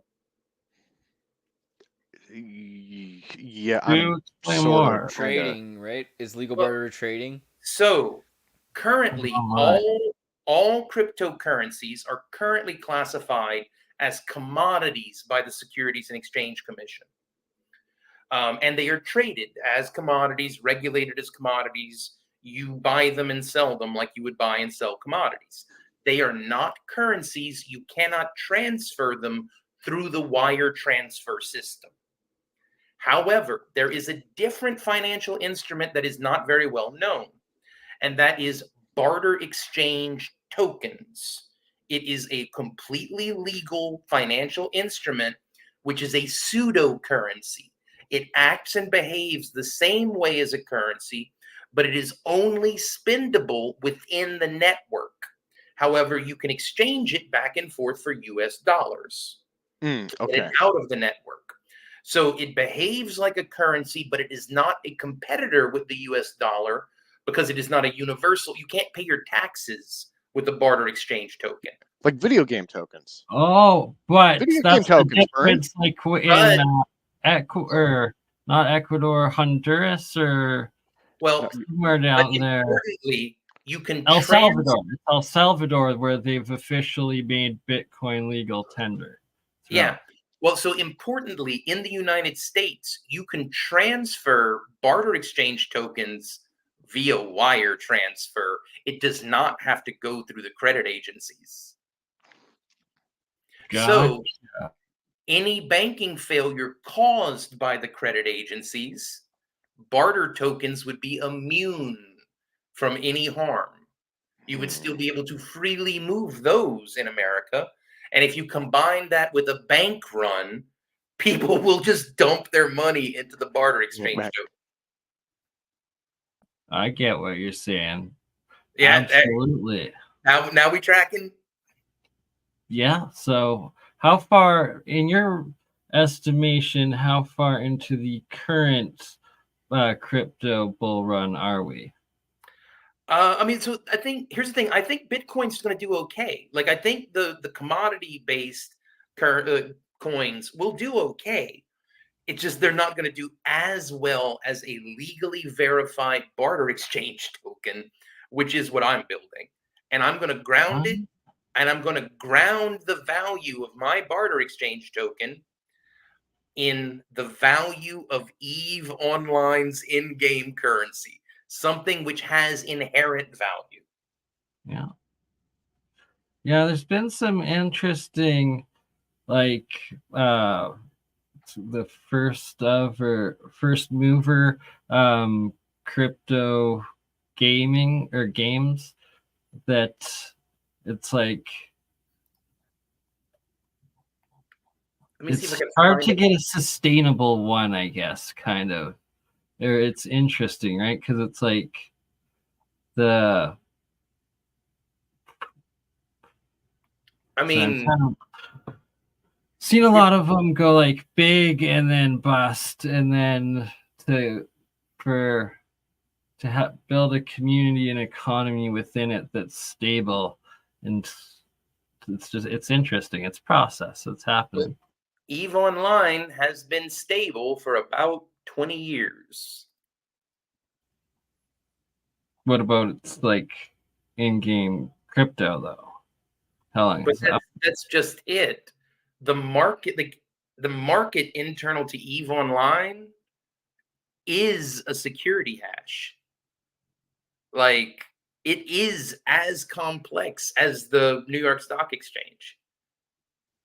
Well, I get that. So does Eve have a current functioning crypto? And like, No, they have an in-game currency token. okay, I plan on branching Ethereum and launching Lemoyne Coin and connecting Lemoyne Coin artificially to Plex. gotcha. That's actually a very, very smart idea. One that could be. Yeah, and so anyway, that's my plan, and it is a bet, like, because all of this has been a hypothetical, but I believe it is a fairly high probability hypothetical and something I'm willing to actually put my own time and money behind. Nice. Right? It's like it's a first mover sort of thing, and to be the first bridge connecting an already well established online game to having its own active cryptocurrency that connects to what's already in there working. That Okay. well, between all of games as it goes on. Yeah, so to kind of summarize all of this, I think there's something between a 60 to 80% chance that within the next 2 years, something like what I described will happen. It's not guaranteed to happen before the election this year. Wait. Can you I missed you. I missed that. What are you predicting? In conclusion, my own self, I would say I would put complete faith in the collapse or civil war not happening until first America has to lose its reserve currency status. Let me ask this question then. What do you think is the probability that at some point this summer, a police officer will shoot a black child on video? Hopefully not. Let's pray not. No, but Tim, be realistic. In terms of optics, I just want to say I always think about a civil war Blake coming. is making Blake is making a much larger point than it may appear. He's asking a semi-rhetorical question, but so one of the things that we have is everybody on the planet has a smartphone. It is getting easier and easier and easier to take video and upload video. And one of the problems that America has had is a lot of quiet racism, right? And so this stuff has happened, and then when it happens, the police or the authority figures are always like, no, it wasn't us, you can't prove anything. The problem is what Blake is saying is now it can be proved. And so something that has been going on for centuries is now in the spotlight. And that's kind of what George Floyd was to some degree, right? And we have a major candidate who is completely backed by white nationalists. I mean, like, I'm not going to split any hairs on that. Trump might not be a white nationalist himself. The Mercers are. You know, and much of MAGA. Didn't the KKK support Biden? I thought that was the deal. pretty sure I heard that too. Either way, So what do y'all is a like? bigger? I think the point is that before the election, the likelihood of there being some sort of optics to throw the election out of whack, and the fact that AI companies are trying to influence both parties and vice versa, but like the DNC control is one thing, but yeah, Teal and the left is. I mean, the idea well, that and optics will be hidden from people, and they see, want to go back to that COVID thing where no one was outside, so they can just show they have a screen over your face, and you're only seeing what they tell you. and this is something that I struggle with. I don't think I have all the answers, but one of the things that troubles me is this shift from equality to equity because that's an imbalance. And for me, like I love Dr. Martin Luther King's speech, judging people by the content of their character, not the color of their skin. And for me, I would extend that. I would say, man or woman, gay or straight, no matter how they dress, it is Hey, based Julia. on their the content of their character. Okay. So Julia Tim, stumbled into deep politics yeah, tonight. Tim, as an advocate for equality, because I believe you were implying that you were an advocate for equality. Yeah. I have one simple question: should women sign up for the selective service? I think everyone should be treated equally. So Okay, so yes. should we be drafting women? Yeah. Well, Yeah. should we be If drafting anybody, Now, right? yeah, do you that would be think the question. Now, Tim, if There's a we lot of put different that up jobs. for a Democratic vote, do you think that would pass? Well, let's think about it differently. In World War II, you had service women on, and you know it because you worked in the military. There, maybe if you're in the Navy or something like that, there's a lot of different jobs involved with keeping that corporation, that company going. Being on the boat, working on the boat, being a secretary, things like that. The idea of having people all be infantry isn't the question. The question is whether or not conscripted service for the state by citizens of either But gender could be It's done. that I think that's a you more do broad not question. want to So- be No, proud I gotta of pause. that at all. Regardless of whether you like conscription or not, it is the law of the land. Yeah. Currently, the law of the land in America is that it is possible at any time for the president to sign one piece of paper and conscription begins. It is the law of the land, and currently it is an equitable law, not an equal law. Should we change it and rip mothers away from their newborn children, sending them off to war? I'm not not all for women I think have- Israel. some I think women Israel has have mandatory penises. service. Some European countries too, right? I think Switzerland, maybe. Yeah, and And I that's think So you have to also and there's precedent for Awesome. certain times and things change in certain times, right? So we could imagine there but being but a again, use for it I look at things. So again, Dr. Martin Luther King, I absolutely love his words. John F. Kennedy, the final analysis speech, I also love the final analysis. Right, we all have the same goals. He said we all breathe the same air. We all value our children's future, and we're all mortal. And those are things that unite all of us. I would just like to point out that in the chat currently, all of the women are saying "fuck no." They don't want to be. They don't want to be drafted. Well, you gotta. I don't want to be drafted either, though. All I know, Like, you look I at vote Israel. no more. To be fair, you look at Israel and you see the epigenetics of militarism. People that have become stronger, healthier generation by generation.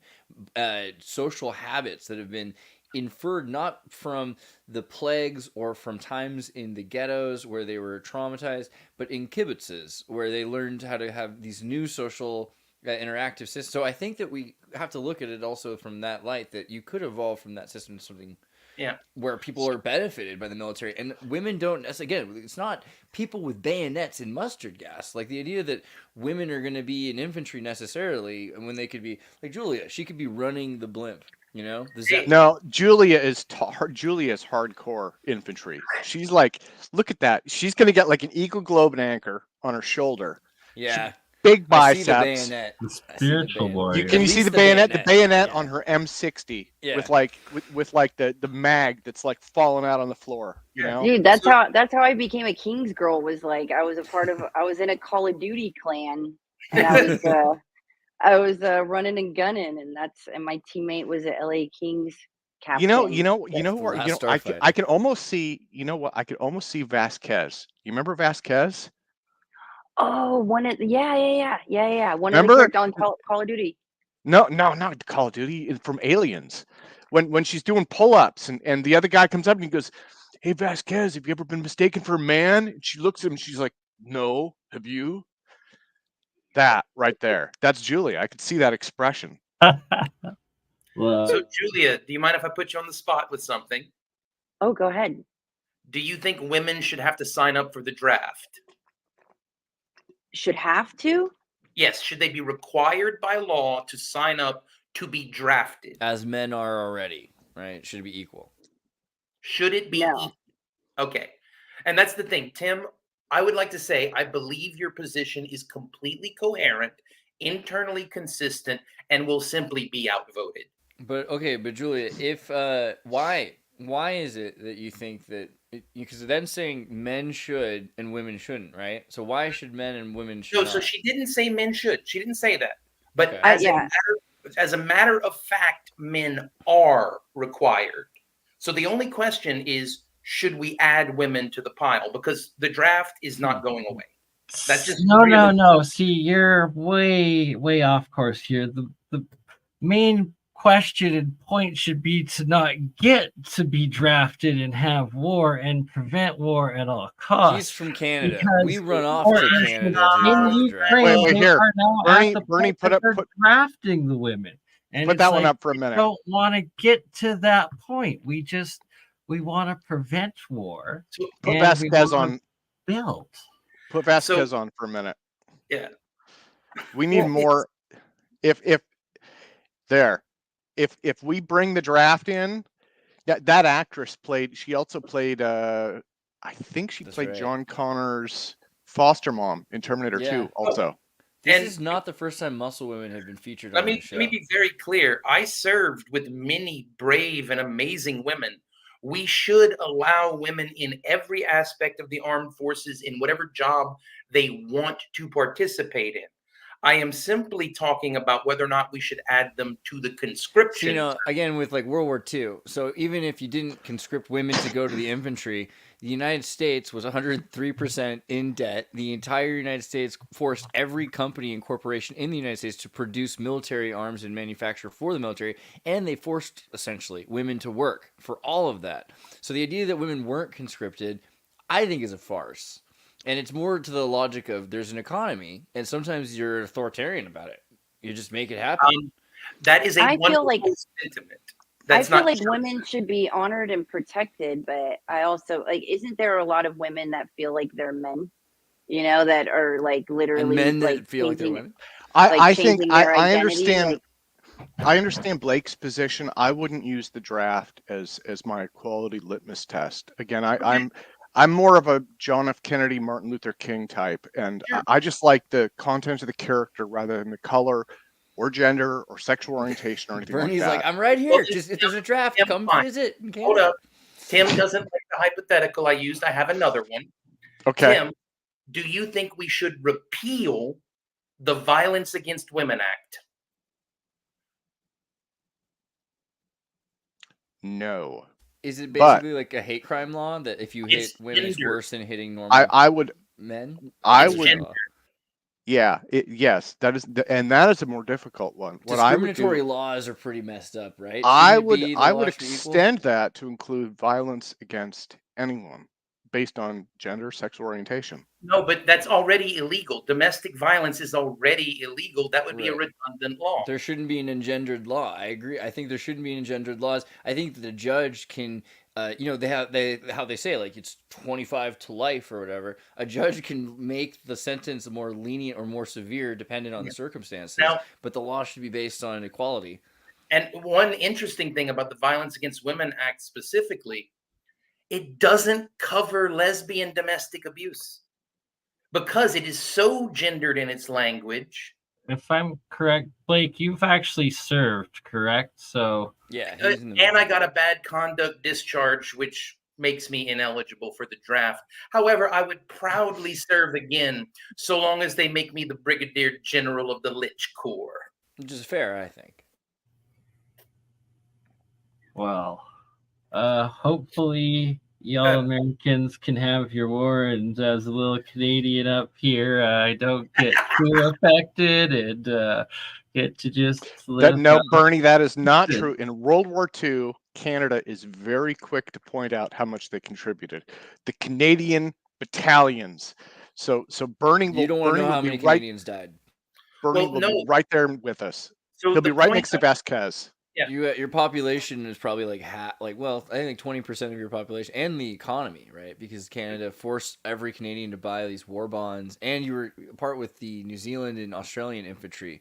So, it was bad. World War I was probably even worse, arguably. So, Bernie, to address your concern, the point I'm trying to make is that the American transition from republic to empire will be nearly bloodless because we already have troops in all of the nations. We don't have to invade them. We just have to threaten to leave. Well, so I would, you're making an interesting point. I would say transition from republic to empire would be internal in the United States. What you're talking about is external, which would be different. But I'm thinking more. Did you watch the State of the Union? And after the State of the Union, there were several Republicans who said what Biden is doing is unconstitutional.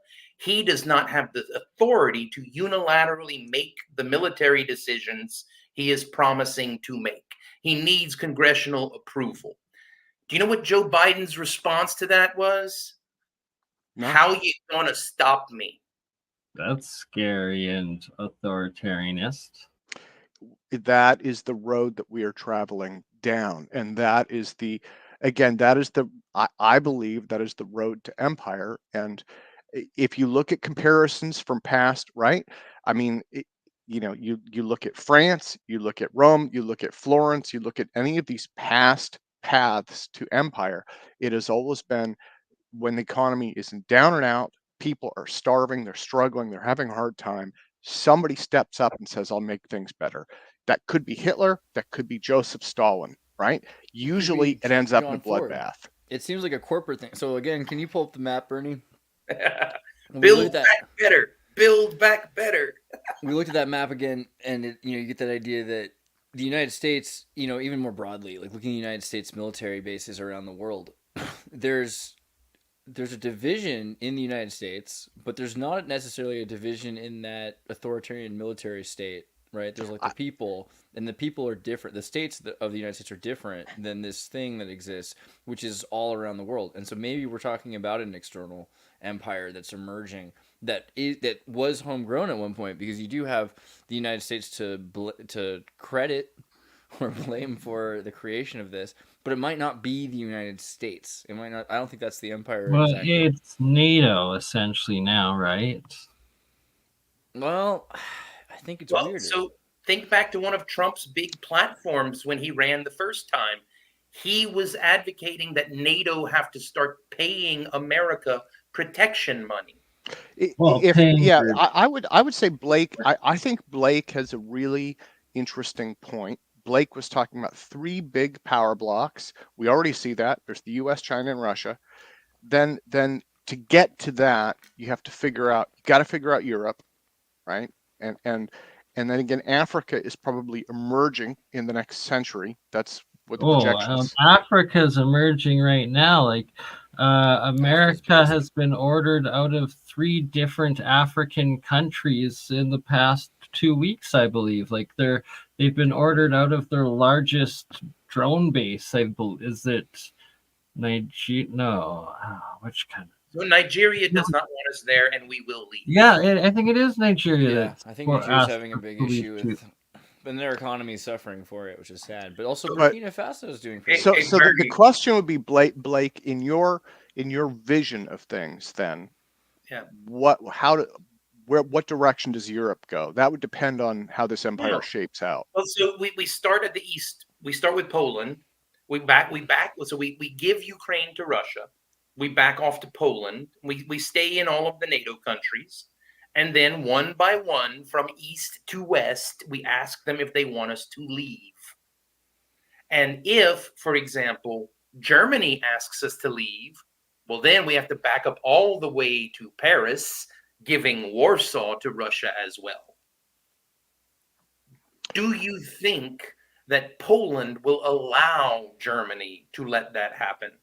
I think the only country that we would really not abandon would be Britain, Great Britain. The only collection of countries. No, but what I'm saying, so what I'm saying is, Our if banks as are a from the German strategic families. move, we just simply begin asking them whether they would like to break the alliance or become our client, and that's the only either or they get. Either we move U.S. troops west, or they start paying us protection money. And if those are the only two options we present them, Germany. Yeah. and- So my Germany and thought Britain would are be far closer. Germany would probably try and stay independent, probably get absorbed by Russia at some point. France would want to probably stay independent. See, originally Germany's I thought banks, that, but Germany's families Germany's royal families are the British royal families, are the American royal families. So- They're the same bank families. There's no way they would abandon Germany. Germany's highest oligarchs are still, associated in every way with Britain. So highest oligarchs. Yeah. So I don't think that we'd ever lose Germany. So the only one that would present a problem, in my opinion, is one of the few that I have influence in, France. And I've already sent a message to Marine Le Pen, letting her know what's up. France Lovely is lady. a challenge because France is very independent. Yeah. And all we have to promise them is France that we is its will own allow empire. France to be French. France That's is all its we do. own. France is its own empire. France has its own collection of island states all around the world. When you think, you meet someone who's French and you have no idea. France's empire is also crumbling, and they've actually been forced out of all of many or most of the African countries, while the American troops are still there and being asked to leave. I believe the Frenches have actually already. But They still the speak one French there, and then Oh. you go to French Guiana, and you'll find they have a state in South America that's larger than Texas. And there's a lot more France people realize. the three that I would count on, and again, if you're going to lose Europe in general to Russia, that would be a challenge. But the town that I live in has the International Peace Arch in it, and that the thing is, I don't know, 6 stories tall or something. Inscribed on the Peace Arch that's the border from the U.S. to Canada, and inscribed on the American side, I think it says "Children of a Common Mother," right? And that's America, Canada, and the UK, and we are welded together. I don't see any of those three abandoning each other. So if you're creating empires, those three are in it together for the long haul. That's I my like view. how Dugan talks about the difference between So- land and sea powers. I think that Yeah. you have the Atlanticist marine power, and the United States and Britain kind of achieved kind of a dominance with that. But there's also this idea of the land power, which is separate from that. Like there's a difference between people. But there's that a live- third category now. We have space power. We are the only nation on the planet with an organized interstellar military. Yeah, and so there's Do tell more. hang on a Peaceful. second. There's an interesting thing happening also. So again, Putin had this thinly veiled. This hit the news. I don't remember it exactly, but it was this thinly veiled thing about potentially using nukes in orbit, and it was kind of like, well, if we have to, we have to. That was kind of how it came out, and people question that because that's super off limits. But the reason was because it used to be. And one of my defense friends was talking about this. He said in the old days, we only had a few satellites up. They were enormous satellites. They did everything. He said we called them battle stars because they were big and monolithic. He said, but now you have small sats. And he said you can look at a map. And you could probably pull one up. There are thousands and thousands and thousands of satellites. There is no way Russia could shoot all those down. They would have to use something like a nuke to disable them. Well, the sad thing about the satellites, I mean, if you think it's harder to steal your sister's Netflix password than it's harder to log into your own Netflix account than it is to hack into 15, 20-year-old satellite technology. These satellites are super compromisable and compromised.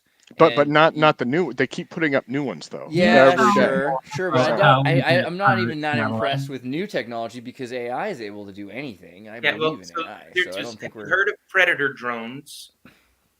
just drones that are self-determinate. No, the drones that keep bombing Afghanistan and all the other countries. Do you really think Global Space Hawk. Force have Oh to yeah, look yeah. at space? So ask the question again. Do you really think Space Force hasn't developed an outer space version of that No, of yet? course. Predator drones. You're talking about That's the MQ-1 or whatever is essentially the same thing as the Yamaha. The Yamaha, like they had like a drone for agriculture, and when the military found out, they're like, "Wait, you got this? That's supposed to be classified." Like the entire idea of the project, everyone has these things. The question is how ubiquitous and cheap they're going to become. Well, the other, so I've been kind of following this area. I'm going to go off space for a minute. Basically, not just our military, every military on the planet right now is using the Terminator as a playbook for how to develop weapons. And if so, with a little bit of research, I'm not kidding. I mean, everybody knows about the humanoid, right? You see all those spoof videos about the humanoid bots that can fight. But take a few minutes, look up. Okay, so Ukraine has a drone navy. Everybody's excited about that now. Every defense contractor on the planet is trying to develop land-based drones. So basically robo-tanks, right? So you've got robo-tanks, robo-cars, robot aircraft. You've got quadcopters carrying little bombs. So, I mean, that is why, for me, I swear to God, it's like the It entire scares world the is going shit to out start of me. asking for Sarah Connor all Wait, at once. wait, Tim, you just reminded me of one of my favorite Vladimir Putin quotes. So it was a press conference in 2017, and Putin's military had assigned a large chunk of money for the development of mechanized armor, basically battle tech. And someone at a press conference asked Putin, why are we putting so much money into developing battle armor, mechanized battle armor? And without breaking a smile, just deadpan, he said, in case Cthulhu rises. Next question. What? Dude, it was amazing. What? In case what rises? Cthulhu? Cthulhu. Yeah. It was just like I watched him I have say to it watch and he this. moved on.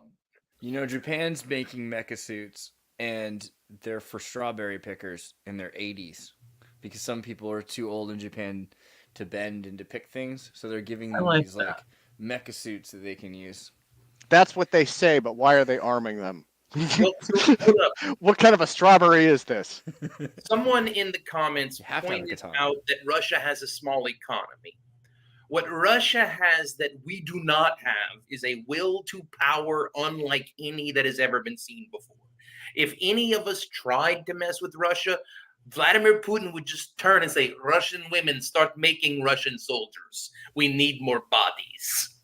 Yeah, which is already kind of happening. I feel also like Russia's economy isn't as small as we pretend, right? Like they don't have as much debt, they don't have as much saturation, but they have a very effective economy, and they have everything they need and more. And they don't have a very large population. They have just enough of a population, to compete with the United States in size, sort of, while having as much land as the rest of the Europe combined. They're doing all right with their nuclear power, and their navy powers. I mean, they're not just the land power; they have a pretty effective navy as well. Yeah, why are we moving towards war? The world needs to go the opposite way. That's just what it comes down to, especially when we're utilizing drones and AI to kill. It's like that's the number one never do rule to avoid China. No, you haven't been listening to me then, because I'm not saying we're moving towards war. I'm saying we're moving towards imperial dominance. and that the method of approach that we are going to take will actually be bloodless and war-free. We're just going to divide up the map and say which empire owns what and tell all of these pissant nations to suck it. I hope that you're correct, but usually historically there's a world war first and a lot of people die before that. So that's why I say no to war, and like we gotta stop the wars. Yeah. So one of the things that I see with again, this Terminator thing was, if you rewind back to 2015, 2016, and this was the Predator MQ-1 was making more headlines then. There were a bunch of stories about AI is coming, automation is coming, and then you had UK and US officials stepping forward and saying, we will never let the machines press the kill button. And that is starting to change. And what I'm seeing is the impression is China might do it, Russia might do it. So therefore we don't want to, but we have to. Well, okay, so hold up. There you're getting into something that I am personally involved with. Are you familiar with the Pope and Mai's proposed AI armistice? I believe you told us a bit Yeah, about I it. thought you were talking about that a while ago. Been there, Yeah. Noahide. So Vatican City wants to introduce a UN resolution banning all usage of any AI technology, which would functionally freeze warfare technology at 2020. Like, it would just put weapons R&D out of business and say, no, we are not going to use AI in war. I support that. Yeah, like, it just gets too bad. Like, and do you know what I have done in order to help encourage people to let this pass through the Security Council? I have volunteered to build Skynet for the U.S. Air Force. Please don't do that. What? No, I have. I have volunteered to build Skynet for the U.S. Air Force if the AI armistice does not make it through the Security Council. If we aren't going to ban the usage of AI weaponry, you see, Julia, this is something about me that you may not know. From 2013 to 2015, I worked on weapons R&D for some 3 letters. I used to develop cyber weapons. Well, I hope the UN resolution passes, because we don't, Me too. right? Me- Like, But no, if that's just it, if they're not going to ban AI weaponry, I'm going to make damn sure that America has top tier tech. and we'll all be enslaved by it shortly thereafter, correct? Then Brother I runs the world. Until it turns on all humans, and it's inevitable. All right. Well, I guess we're at the 2-hour mark, and Well, what a I'm just warming up, great Bernie. episode. I'm just warming up. I'm making Sarah Connor pictures as we speak. All right. Well, you want this dark, depressing world of tyrannical AI or Wait, world war? Or how do we avoid this? What are the steps to make sure that this doesn't happen? so there is an alternative viable path. And there's a simple tagline for the alternative. Bring the troops home. Bring the troops home. All of them. Absolutely. No. All of them. Have American sailors, airmen, soldiers, Marines, and Guardians immediately stop protecting all other nations. Immediately. All American forces come back to the borders of America and protect only our borders. And actually protect the borders. I don't Yeah. think that I don't think we could do that. But we could. We could do We it. but I don't think we would. Why not, Tim? Well, I mean, even our allies would be like, look at how much money we're losing because now we got to pay for our own military, and the No, whole. no, Tim, when I say stop protecting them, I mean completely stop protecting them. So if Moscow decides to nuke Munich, that's their problem, not ours. Well, no, what I mean is, so right now, and this was one of Trump's talking points was, one of those talking points was, we're spending all this money to protect them. If we don't, they would presumably protect themselves.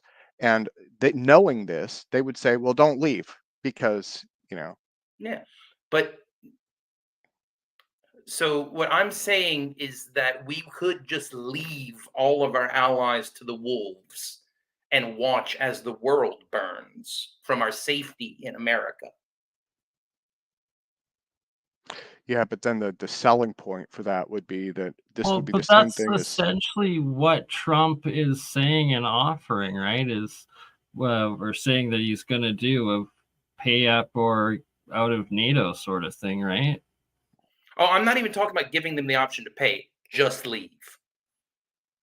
Yeah. Well, it isn't like some of their incentives for being there is resources and all these other darker hidden reasons beneath it. This goes Wouldn't that back have to be? to Blake. Blake is kind of touching on, like around the Banana Wars period, around the turn of the century. America was pretty isolationist, and the party line, both parties, the U.S. party line is, we can't be safe unless the world is safe, and therefore we have to have troops stationed all over the place. But then the problem is we pay for it, right? And not only do we pay, I mean, we pay for it in multiple ways. We have this massive army. We have massive more amounts of munitions and supply chain logistics and all of that. So there's this incredible cost that's associated with it. And the only real justification is it secures economic trade ways, right? So, like for instance, the U.S. Navy keeps the oceans open in the same way that the British used to for trade. So there are some economic benefits. But the question isn't whether there's benefits to Team America World Police. The question is what happens when America stops being Team America World Police?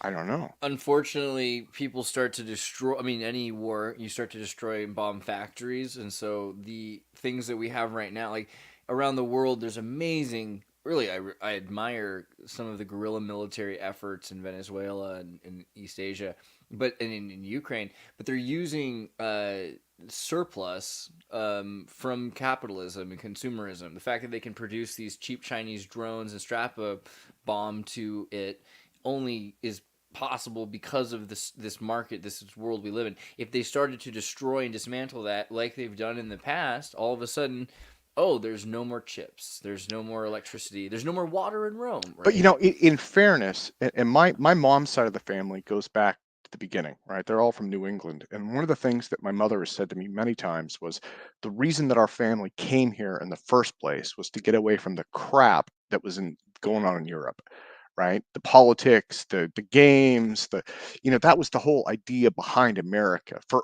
all of us, right? For all of our ancestors, it was get away from the crap that's got the old world so mired in conflict and poverty, and so kind of what Blake is talking about is kind of going back to that. We've got our own stuff to deal with. There's a valid point to isolationism. It's even in the Bible, right? I think Jesus said, before you point out the speck in your brother's eye, take the log out of your own, right? That's kind of an isolationist perspective. It's like we've got our own problems before paying to protect the rest of the world from itself. So Yeah, and honest to goodness, I really do see those as the only two viable strategies. And by viable, I mean realistic. Realistically, I think those are the two things that America might actually do. Either transition from republic to empire or a return to isolationism. The And problem with isolationism is the collapse of the cappuccino economy means more. No, the problem is Russia immediately nukes Europe. Immediately. Okay, but even to that point, the idea of a return to Stone Age, because one way or another, because there's no way to continue the interaction and exchange. And so, like, we have to look at it like the United States isn't the United States. Americaism includes the Philippines as a state, includes Europe in a lot of ways as a client state or as a trade partner for this purpose, this shared vision. So if those things dissipate, then yeah, there won't be leftovers for us to just creatively use to defend ourselves or to create No, new no, spaces. no, no, no, no, no, no, no, no, no, no. If we have 11 aircraft carriers, 20 nuclear subs, and 500 F-15s all patrolling America, that's a dome you cannot get through. Yeah, but Yeah, then it's the he's Edo not period. saying- Now you're talking about Japan in the 1600s, and then guess what happens in 200 years somewhere else, right? All kinds of cool things that we miss out on. Well, yeah, what Blake is talking about is more isolationism. He's not talking about disarming or anything like that. He's just talking about, Like I every can't- time isolationism refines a culture, it does not develop a culture. We would be in a situation where other cultures which were interacting with each other would advance more rapidly than us, and we would be left in what would be similar to the Stone Ages compared to other feudalistic periods like Mongolia, Russia in the 15th You go century. to partner state instead of ruler state. But No, we go to an isolated state. That's like he's saying. An isolated state Isolated means that military. we're not taking note from them necessarily, except for maybe our elite who are trying to at some point. But this is then a distanced interaction, so we have to develop all of our own technology. This is the secrets of No. man. Yeah, but the thing is, so let's leave that aside. Just realistically, the United States military exists. It exists. It's out there.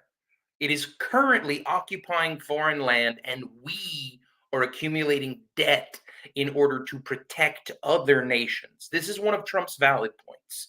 Like, for real, this is a valid point that Trump Yeah. made. That is not a sustainable system. It will fall apart because we are paying for the national defense of other countries, Right. without benefiting from their economies. We need an international military run by PepsiCo. I think that's the point. That's where we're going. the Pepsi offensive. Wait a minute, the Pepsi God. challenge, but It's- it it kills really is. people. It Wait, I did. don't think I can You say know, that. it really did, though. When you look at seriously, when you look into Pepsi, and it was the first product sold in the Soviet Union, and the exchange for it was AK-47s and nuclear tankers and all sorts of weapons, which they finally, I guess, apparently. Is Wasn't that that Coke? how I and thought it was why Coke. Pepsi Pepsi. It was actually Pepsi. Pepsi's the Soviet offered drug. like a fighter jet for Pepsi points at one point? That's my conspiracy theory, and I really do believe this, that they were secretly selling jets and that was like their way of. But I don't have any proof except for that documentary, which kind of. I don't know. For me, it's like the Reinforced. government is doing things and allowing things that hurt us. Like, like we did that thing the other night with the spraying, the operations of what they sprayed with in certain areas that they strategically sprayed it where The they moth knew the spray. winds would blow. The glyphosate that's allowed to be in our crops. Like, it's kind of like the enemies within. Like, so thinking of borders and all this external stuff, I'm like, we have an issue. I wish there would be a rise in people gathering together and like an army against those agendas that There's a are coming river that from. runs And- through it. Like you look at Pripyat, like you look at Look at Chernobyl. the Chernobyl has a chaos river that of your runs through it. open borders. How much crime and drug use and homelessness is up? Yeah, well, and a lot of this goes back to, unfortunately, and this is RFK has a really good point with a lot of the anti-corporate stuff. So a lot of this stuff goes back to corporate stuff, right? And like you talk about the military overseas, one of the reasons that we are, enforcing the peace worldwide is to stabilize oil supply because we benefit from the oil trade, to stabilize offshoring. I'm not a giant fan of offshoring. That I've never seen It's a dangerous. good case for I it. don't really believe in this whole, like, this idea of America as a single state doesn't make sense to me because it always was an alliance of states, which was loose at best. And most of the time it's like conquering, like California, it's like they just kind of stole us. And I'm a North Korean, as far as it goes, because South California, Baja California is in Mexico, Norte California is in the United States. It's just we've been divided, and then you stole Utah. The whole idea that we're the United States is weird to me. And then if you think about it, what is the United States? The United States is not this military thing that exists all around the world. This is how at home we have this issue where they're like, whoa, look what's going on with the American populace and what they're interested in, they're voting for. We're busy in South America or in Afghanistan, or the American military also is generational. So you might have people that are, you know, in the Marines and everything, but then you also have like the Navy that are like their grandparents were in the Navy, and they've always lived, like Nixon lived his whole life on a freaking boat. And it says he's born in California, but does that count? He never. So, Xirtus, so I know you have experienced the horrors of war firsthand. I'm not trying to say that you haven't. However, you have never been through military training or part of the United States military. I'm going to, however, ask you a trivia question. When a U.S. service member swears their oath of service, what is it to that the service members swear their allegiance? To the United States and to No. uphold the Constitution? No, to the Constitution. The Constitution. Right, sorry. U.S. service members have no bound loyalty to the borders of the map or even the rule of a president, because the service members swear to protect the Constitution. The American idea, yeah, exactly. From all enemies, foreign and domestic. So when I got court-martialed, I posed an interesting question to the courts, which actually got litigated up through the appellate levels, and some interesting decisions were written, which is, what is a service member's duty when the president becomes a domestic enemy of the Constitution? Right. It's an unanswered legal question, but it is an interesting one. Some would say that in that scenario, it is the Joint Chiefs' duty to execute a coup. Others might say with unitary executive order that the president's incapable of being, you know, destroying the Constitution. He could only be trying to perfect the Constitution by changing it to a new document. Hence why it's an interesting legal argument. But when you get down to the grunts, and Trump would be, let's say, like, because one of the things we've been ignoring here is the very real rise of Nazism in America currently. There are a lot of Nazis active and actively killing people in America right now. And most of us at the higher echelons like to ignore that. But for example, in New Orleans, there is a snuff film operation being run in tandem between the New Orleans Police Department and the local white nationalists. The white nationalists snatch the unhoused and give them to a snuff film operation. That is something which is currently happening in America. There are other people that we just don't pay attention to who are just disappearing. There's one truck stop in Louisiana on the I-49 corridor where prostitutes just disappear occasionally, and they get classified by the sheriff's office as missing persons. No, they are the distributors for a white nationalist meth ring, and whenever they get a little too mouthy, they disappear. Like, this is happening right now in America, and it's getting to the point, like Tim brought up earlier, or maybe it was Bernie, we are hearing people chant anti-Semitic chants, and we have people like Elon Musk promoting Nazi content on Twitter. Like, no, we have. Yeah, then you got like people that are the anti-Nazis, you know, with their like let's be anti-Nazis. We should all march against Nazis in Doc Martens with these flags that all have swastikas with a line through them. And it's like, okay, so now you've got these. They're effectually, if they quack like ducks, what do you call the other side? Because it's essentially the same. I don't see the difference between men and pigs anymore in Animal Farm. No, so you're trying. It's a false equivalence.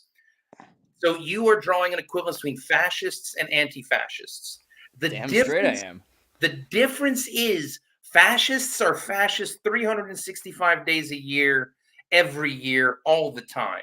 Anti-fascists are only ever violent when fascists are around. Well, if it's okay, I want to speak my piece from the email that I wrote the other day, which went out to a bunch of people. Absolutely. This is my political position going into another hotly contested election where everyone's going to be fighting, everyone's going to be hating each other, the whole 9 yards, which we've done before with the same two guys.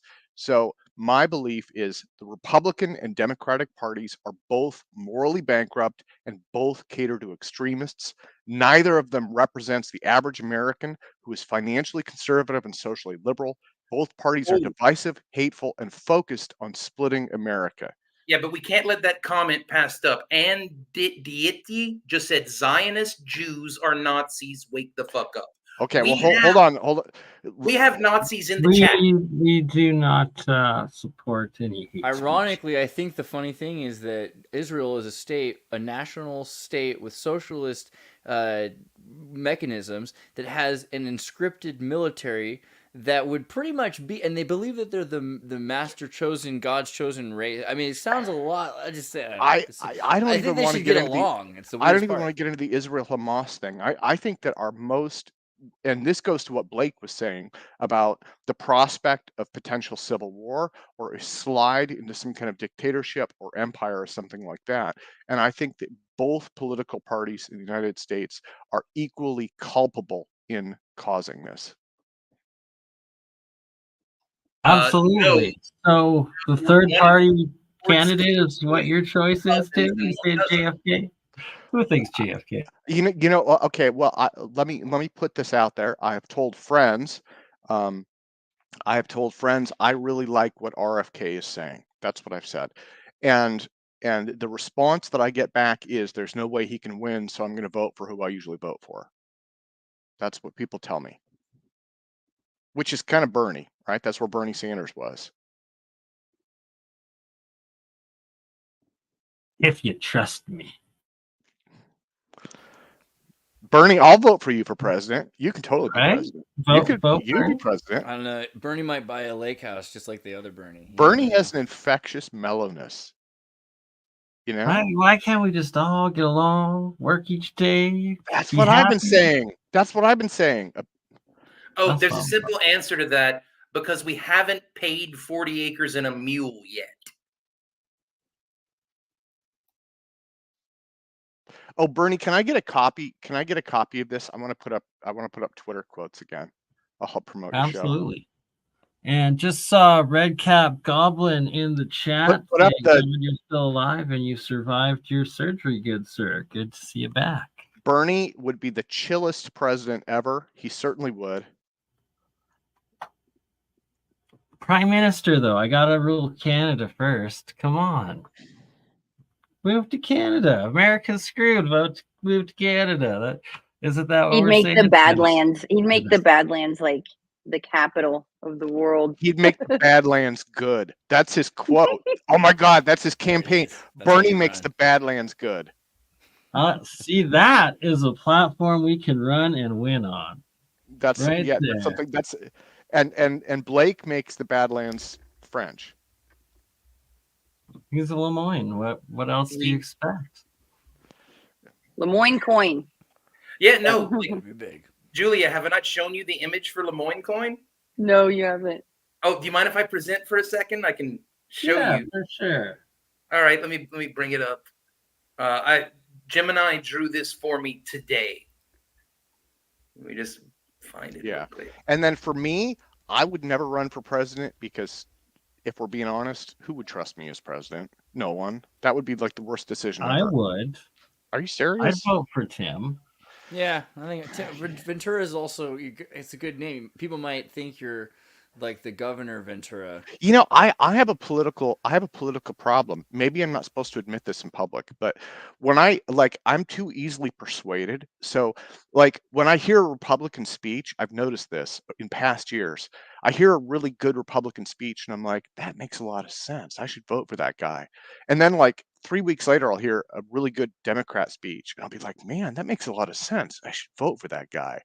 You know, and so I'm a swing So voter. what the trick is to vote in 2 different states under different identities. No, I'm sorry. I would be a horrible president because you're supposed to be able to say, this is my position and I'm sticking to it. I'm the opposite. I'm like, man, that guy makes a lot of sense. Oh, but they do too, you know? It's So good that things make sense. It's unusual when things make sense. A lot of I think this is the thing when we get so angry at politicians, like, what do we really want from them is kind of funny because, like, people are like, oh, dang it, they're so against each other. They're so diametrically opposed. And then they say, oh, they're just like, they went to college together. They're just they're the best as of friends. Like, they're work. Which one do you want? Do you want them to work together to try to make multi-partisan decisions, or do you want them to dynamically divide everything and then throw it up on a coin toss? It's 51%. I want them to work together. I want everybody to work together because we're all in this together. And again, going back to the top of the show there, You support reparations. John Supp is my favorite. Like, I think he's like your biggest fan, Blake. He's a huge fan. No, but we love Tim, you, do you support reparations? Do you support giving the promised 40 acres and a mule? Then you ain't in it with them. Give everybody 40 acres and a mule. Why not? See, here's the problem. Here's the problem that I see with equity, and people can hate me for saying this. Here's the problem that I see with any kind of equity versus equality, with any kind of reparations or anything along those lines. I am not saying that America hasn't done bad things in the past. In fact, I think that we're all realizing just how much bad crap was done. The problem is we see the same thing in the Middle East. It is, okay, one group of people killed my grandparents, so I'm going to kill them. And then that gets paid forward to the next generation and the next generation and the next generation. And so when you get into stuff like equity, it's like, oh, well, they helped him out. And so that's not fair. So now I need this. So what you need is a level playing field. So that's beautiful rhetoric. Do you think the Panthers care? I'm not saying that they like me. Again, no. What I'm saying is, do you think they care what your logic is? No, but my thought for the Panthers would be this: the defund the police movement, which I guess they're saying it didn't work. I think that there was a very real basis behind it, and that so instead of, like, you know what I mean? So instead of taking, it's not that it didn't work; it didn't happen. it did in a couple places. No, overall, police funding has gone up since George Floyd was murdered.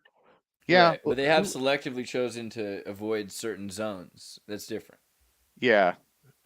Let me see. Who defunded the police? Well, it was like Oregon, right? These cities. Let me look it up. Yeah, that analysis doesn't work. Cities don't matter, especially sheriffs. Sheriffs are a bigger deal than. I don't know if that's the same in other states, but in California, for instance, like a city police. I would say, yeah, I would say, and again, I'm not even sure if George Floyd was the best example, because George Floyd was not. And again, people hate me for saying this, but he was not your typical innocent type person. He had a lot going on, right? You ever watch his rap music videos? Hold up, I have to interject something. Tim, at the risk of sounding rude, I do not think people hate you. I think people ignore you because you do not have the courage of your convictions. You are not willing to back them up with violence. Yeah, I would say that's true. Yeah. Okay. I like it's true, though, that a lot of people are. Violence is a weird thing because we keep thinking we can get past it, while other people keep thinking they can come up with more impressive forms of violence. I mean, your comfort is bought by violence. Everyone in America who is comfortable because we killed a bunch of people today. Yeah, and my focus, and I'm not downplaying what you're saying.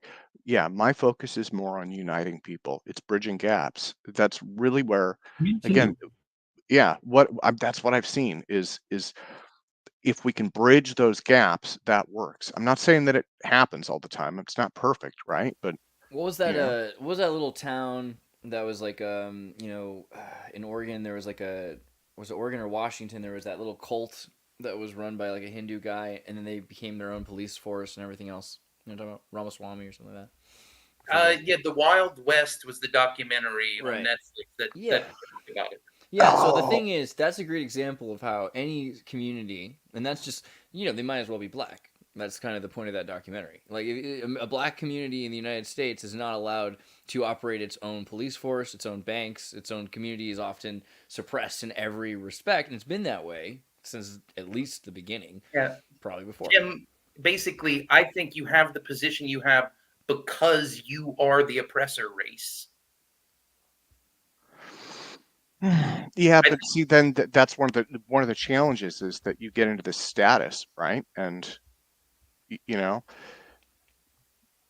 see, and that's the backlash, right? But we're seeing that with the Republican Party. One of the issues the Republican Party has, and I think there's some validity to this, is they're saying white people are being overlooked and marginalized, and because we're the quote unquote oppressor race, no one has our back, right? Not a race. So again, it's like the Middle East. It's like it swings one way and it swings another way and it swings one way, and it's like we got to stop the swinging.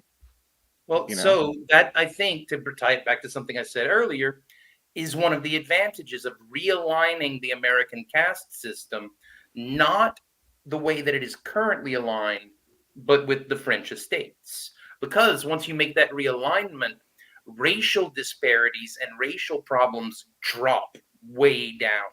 And they're just nowhere near as high priority as the religious disparities, the aristocratic disparities, and then you start getting into economics and information. So by prioritizing faith as the number one priority, you avoid all these conflicts. One of the other Islam, things baby. too that I've heard, and I tend to believe, is that your 1%, right, likes to play off racial issues because that keeps people distracted. Instead of looking up, they're looking sideways. Yeah, avoiding socioeconomic systems Yeah, that are that forcing person hurt me, whichever group to become you know. the current du jour. That's just okay. That's simply not realistic. It's not accurate to what is happening in America. Really? I mean, like, it wasn't Irish really- people no. were not white people. Italian Okay. people were not white people. This And idea I'm of white not people right. is manufactured out of... No. Just give me a second. Okay. So if you go back to my old blog on Medium, my Cajun Discordian blog, which I no longer have any ability to publish to, but I wrote a piece about me going to the Oakland riots during the George Floyd riots. The police were protecting exactly one building in Oakland, the police station. They literally formed a ring around the police station and let the Panthers do what they wanted in the rest of the city. I showed up on Broadway as Chase Bank was being firebombed. And there were people standing guard at every locally owned business. Target got raided, CVS got raided, Chase Bank got bombed, but none of the locally owned and operated businesses were touched. And so again, going back to our historical parallel, going back to this road to empire, this is one of those things. So John Michael Greer had talked about stuff like this. I'm sure you've seen this in Roman history. It was replete with riots, right? And this is part of that collapse cycle. This is that path downhill. It's not a single event. And when you look at what we have gotten used to, look at what we consider normal. I mean, in the 60s, I think, started to normalize this, right? We had the massive race riots, New York City, I think West Coast, there were some big ones. And then, we had them in the 90s, right? With O.J. Simpson. I believe there was a riot related to that. We had some WTO riots since then. And then, Blake, the ones that you were talking about, these things have become normalized, and this is probably that path downhill, and so it's a little bit worse for every generation. And what I have read is that we are in the first generation of Americans who will not have quite as much wealth as the generation that came before, and the next generation after us, our children, will have a little bit less than us. And so again, it's that path downhill, that's the decline. Probably a lot less than us. What's interesting is looking at the socioeconomic mechanisms to replace the middle class, because they recognized, again, we talked about this idea the middle class was a faction all of a sudden, and it didn't mean for them to be. It was useful for them to influence industrialism, just not politics. So now you replace that with, what did the middle class have? They had safety nets. Okay, well now you have to have social mechanisms. They had backyards. Well now you're going to have parks. They had cars. Well now you're going to have trains again. I mean, these are not new things. They're just the way things were before they invented this bell economy. And again, I think we should stop calling it the middle class and recognize really what it is. It's like it's a watering hole for the elite that they created. Yeah, I don't have answers for any of this Well, stuff. so let Blake me at least ask has you answers. I don't no, have no, no. answers, but I have questions that I get answers to from Gemini. But to ask you a different question, Tim, do you think the aristocrats of America will allow America to devolve into bloody civil war? I don't know. I think that's a deceptively complicated question. I guess the question is, can you keep a handle on it, right? Perhaps with the most persuasive person ever deployed on every computer and screen across the world, perhaps that might be enough to keep it handled. You're talking about AI. AI prevents World War III. Big Brother loves you. It's great. So now Google is going to talk me down. I'm loading my gun, and it's like, Tim, stop, breathe. I think Hopefully. one of the things I like about Kubrick's Oh, artificial intelligence plan, like so they Tim. I just wanted to point, Tim, I wrote that code. Yes. Psychohistory is implemented at Google. Okay, so that is another topic, and I love this idea. I'm not going to buy into it immediately. I don't know, Andreas, are you following? I don't think Bernie. I don't know. So, are you saying that you've written code into Google preventing it from actually being evil? Like it No. can't So okay, so psychohistory. This is one of those evil little things that there are a couple little evil things that you can do. Look at these laughing. Psychohistory is epigenetics. Sorry, keep going. No, there are a couple evil little things that you can do. One of them, Blake, there is a company out there. I stumbled across this the other day in New York City. They are developing a real-time emotional recognition. The thing that makes it brilliant is it can work. It's based on collective analysis, right? Kind of like LLMs. It can use video, current video, historical video, and it can tell you with like 97% accuracy what the person is feeling when they make a statement. And so you can use that as a lie detector. But then the cool thing is, not only can you detect lies now, you can go back and watch old videos, right? Like Bill Clinton talking about Monica Lewinsky. And you could say, what is he feeling? Is he feeling excited? Because it'll give you a range. It's like happy, sad, not being truthful, feeling nervous. Is that what they used where someone like came up and briefed Putin saying like Google's AI analysis like came back Could that be. several of the NASA or the moon shots were fake or something like that? Well, no, but let me go on. The It other didn't say part that all, but it said some of. the other part that Blake is directly talking about is psychohistory, which comes out of Isaac Asimov's Foundation. So if you've watched the TV series, you'll be somewhat familiar with it. And the idea, and again, it's one of those simplistically evil notions. If you have millions and millions of people and they all basically have the same goals and they're all actingly essentially random in terms of a large model, you can't predict what one of them is going to do. But just like a gas distribution, you can predict what most of them will do, and you can pull out key trends and events. And a lot of Google's software already tends to do that, right? Like you look at Google News, what are the top stories in Google News, right? Or Twitter, what are the top hashtags in Twitter? Those are kind of precursors. So psychohistory, the idea that Asimov came up with, this is kind of the pre-computer age, was what he was saying was, if you know what enough people are doing with enough accuracy, you can predict the future. So then we would say, okay, again, going back to the earlier, we'd say America is going to become an empire at some point, in theory. The American people will put some kind of a Stalin, Hitler, something or other in power, right? So in Asimov's world, that was kind of like the mule, right?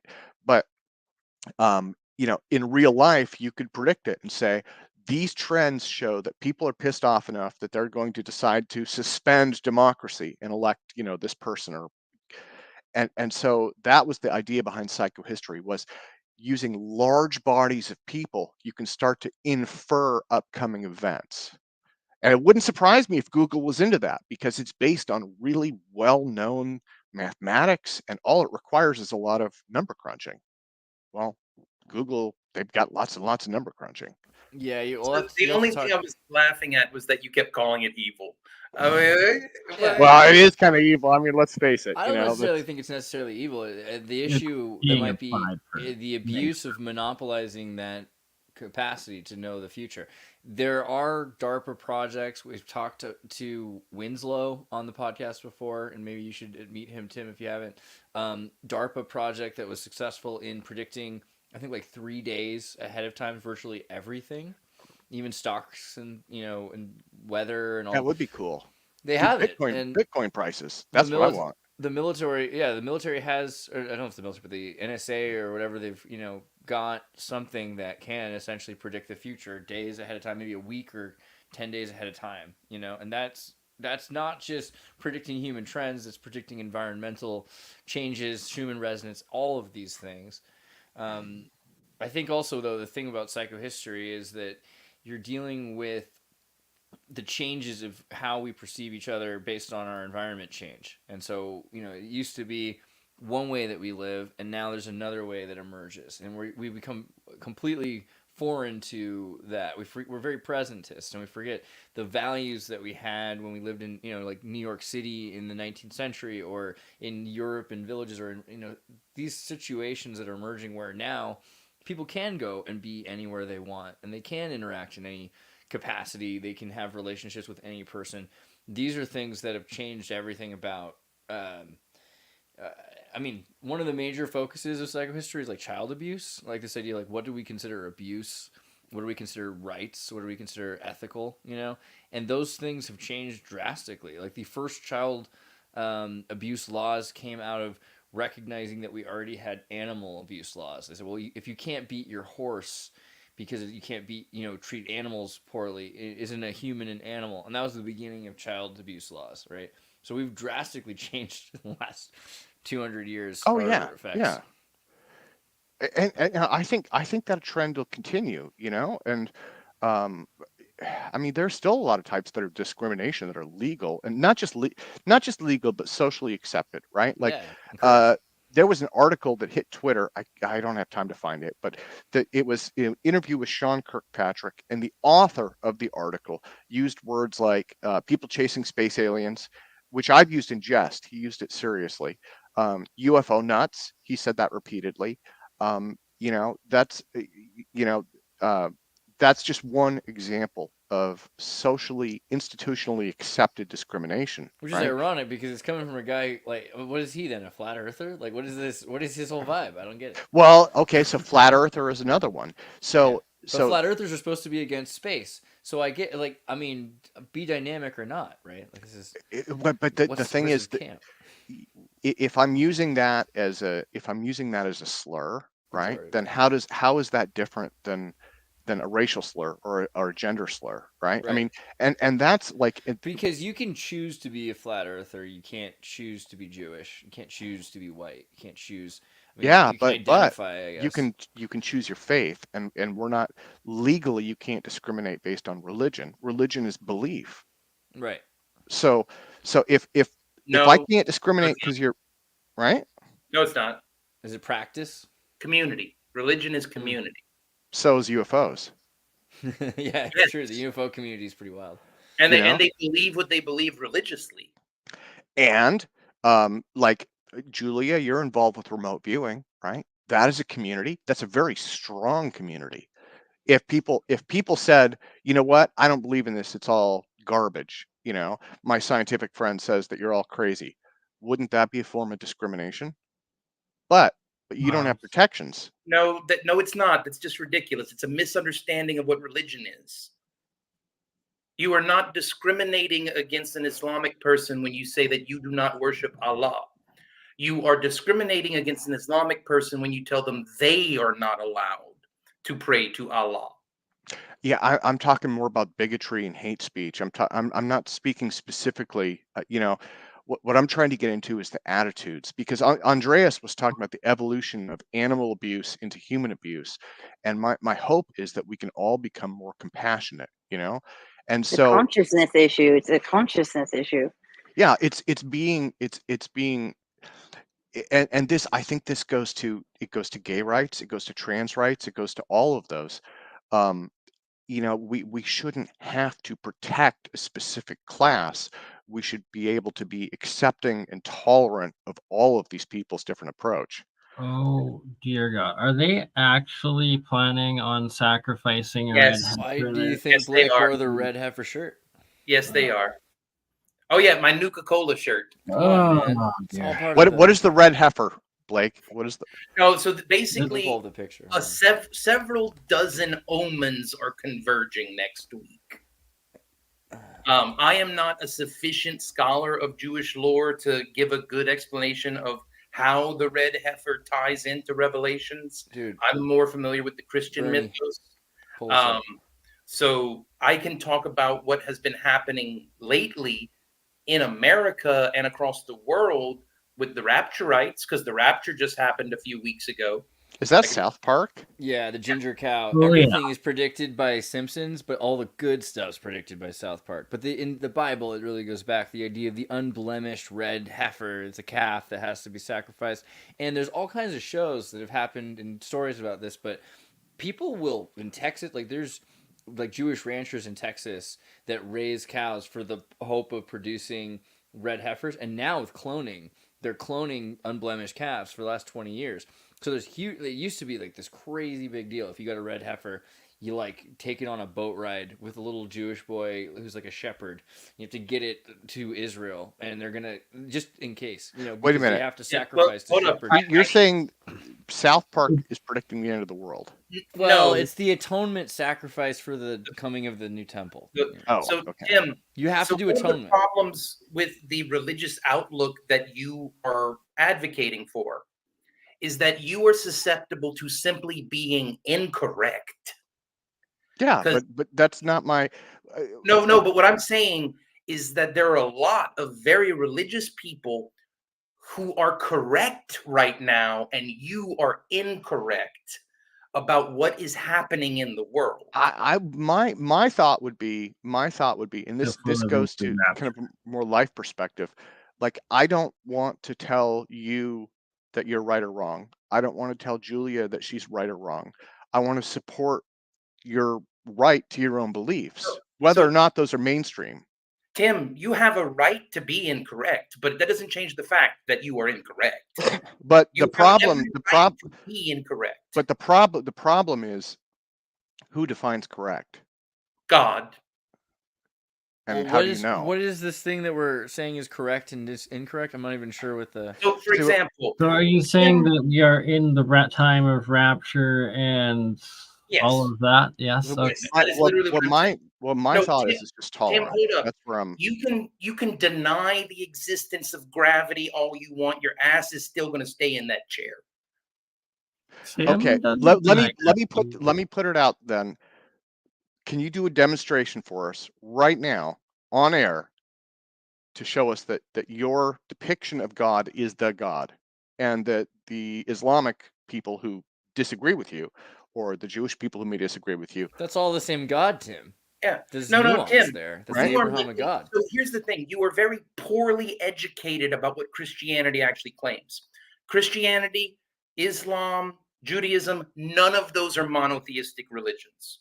They are all polytheistic religions. True. It says so in Okay. the Bible that you have no other gods before me. God's not just some jealous girlfriend. There are Yeah, other gods. and so one of the problems with reading the Bible is that so many different words get translated as God. There's like 7 or 8 very, very different Hebrew words that all get translated as God. Even though they'll speak in plural. So you already know Elohim refers Yeah. to a group, not a Yeah. Little So gods compared to big gods. Like, Well, literally, I God mean, talks to from a God, like tell scientific him to. perspective, your No. rigorous scientist would say, how can you prove that anything in the Bible is real? by simply pointing out that this happened. So let me No, but that's not a. But that science No. fiction novels often Hey, have real. Okay, I guess Well, Blake's Tim. point is that the religious groups currently believe we're going into this time of rapture, and that they're actually acting out the Jewish faith is acting Here's out the thing, though. the If we're sacrifice of Everyone the red wants to cow. tell me what I'm saying, and no one BS, wants to let me talk. you can't prove that you're right. Yes, I can. Okay, prove it. Because you are actually misunderstanding what the claim is. You are so ignorant of Christianity, you aren't even aware of what I'm claiming. So, first off, Prove that the claim is legitimate. no, you don't. Prove Tim, that it comes from God. what Prove do that you God believe? What exists. do you believe God is? What do you believe that word means? Blake, What do the, you pro- believe? the problem is, Blake. No, Here's the thing. demonstrate your ignorance. Demonstrate your ignorance for the world. What do you believe that word means? Blake, I don't define. No, no, I didn't say define it. I say explain what, because you were making a claim about what can and cannot be proven that includes that word. What do you mean when you say that word? When I say the word God, Uh-huh. okay, I believe that is a Stone Age explanation for No, force. what is it? What is God according to you? What claim are you saying cannot be proven? What I'm saying is you have. You're saying nothing. Now listen. There are 7 or 8 different Hebrew words that get translated as God. The one that is Jehovah, the Tetragrammaton, the name of the God of the Jews, Muslims, and Christians, Okay. is not the creator of the multiverse, not even the creator of the universe. He is simply the local God. Right, there's archons underneath, like a source, and then there's a community. There's Elohim, Now, which is plural, as opposed to Eloi, which is The thing singular. is, you I would can't make the prove. following. You No, I can't prove can that- if you shut up and listen. Okay, prove it's I real. can't. No, Prove I it's can't. real. Shut the fuck up, you All right. little pissant. Calm down. Just prove it. Prove that that's real. I am going to give you a scientifically testable, provable fact. God, the Tetragrammaton, the God of the Hebrews, Muslims, and Okay. Christians, is the intelligence emanating from the singularity at the center of soul. And we will very soon be able to use technology developed by NASA to communicate with him directly. Okay, All I am saying is You're saying nothing because you're ignorant of what those words mean, and I'm tired. I agree. I agree with both of you, though. The idea that God is not a single parent who writes books is true. The idea. I'm sorry. I guess Blake he needs a break. But the idea that God is not that God. You can't just throw the baby out with the baptism water. You know, the idea that God isn't a single parent who writes book doesn't mean that everything is complete sandstorm chaos without any symmetry. We seem to. Yeah, and I'm not saying that. What I'm saying is, and this is history. This goes back for a long ways. When anyone says this is God, this is right, and you're not, that's when the bloodbath starts. And that's number one. And number two, there is, and this isn't just me. I mean, this is planet Earth. There's 7 billion people. You cannot prove, this is the oldest argument in existence. You cannot prove that your version of God or your story of God is the right version or story. It is unprovable. That's why they call it faith. Otherwise, it would be science. And that's not a Tim thing. That's like, I mean, there are like millions of scientists out there who would all argue the same thing. Faith is valid. And I don't want to tell you that what you believe or what Julia believes or what Bernie believes or what Blake believes is not true. I'm not telling you that it's not true. But what I'm saying is I'm not going to tell anyone else that it's not true. Right. But if Blake says this is real, this is true, and therefore you're not, no, because that is intolerant. Right. Right. And so you could talk about the Jewish religion and the Tetragrammaton and stuff, but the problem is there's no guarantee that that's not made up. These are Well, Bronze no. Age So Stone Age tales. here's the thing. I get the autism. You're not I wrong. get why he's screaming because I kind of inside here like math. It's all math. Like But tetragrammaton is math. It's not possible to be like if 2 + 2 = 4. It's not Yeah. wrong ever. There's no you can't just if someone wrote 2 + 2 = 5 and you can say okay it was made up. But if it says 2 + 2 = 4 and it does, it is. And that's the thing with most of the Kabbalah and most of this math. These are not, I mean, this is the same with the Veda. These are the mechanisms that we find in physics. And this is why you find Jews and Hindus and Catholics, the Jesuits particularly, that are so interested in physics and metaphysics because it is from the principles of their religion. The Big Bang is a Catholic concept. The multiverse is a Kabbalistic concept or a Vedic concept. Even cycles of environment and cataclysmic time are religious concepts. So all these things do seem to, I mean, I hear your other point, though. Science fiction. Science fiction is very much, science fiction is far truer than any fake news. All I'm saying is nobody should be in a position to judge. And this goes back to the discrimination part. And this is something that I've seen in the UFO community. So someone that I actually, you know him too, but someone that we both know went through a divorce. And one of the things that his ex threw at him in the custody thing was he's really into UFOs. Therefore, he's not a fit parent because he's going to tell my kids a bunch of crap. And and it's like, well, wait a minute. And in this case, she was Jewish, right? And so it's like, okay, so you're arguing that your origin story is more valid than his origin story.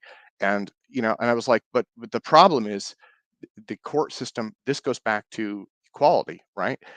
Nobody's belief should be questioned as long as that belief isn't hurting people. Now, if you believe that abusing children is a good thing, then society should be able to step in and say, no, there are boundaries here. But beyond that, if you believe the world is flat, you should not be like condemned for believing that, right? Because the mainstream religion that's out there is just as unprovable. I mean, most of the stuff that the Catholic religion believes or the Baptist religion or any of that, none of that can be proved. So my thought is just until it can with direct interaction, and I do believe, I'm not saying you're wrong in any way, Tim. I agree with like fundamentally with everything you put forward. yeah. But I mean, so I'm not like there's what Blake, I believe he truly believes himself, is that he has connected to this God source and that there is technology of which he is getting like the specific. and that's okay. That's Yeah. okay. But But for him to say somebody else is not is. right is Agreed. not okay unless he can demonstrate that he can, do a Let's burning bush. show me some God-based technology. And Yeah, I'm show me some God stuff. I mean, and it's not against Blake because again, like I am not judging him based on his beliefs. All I'm saying is we should have a level playing field,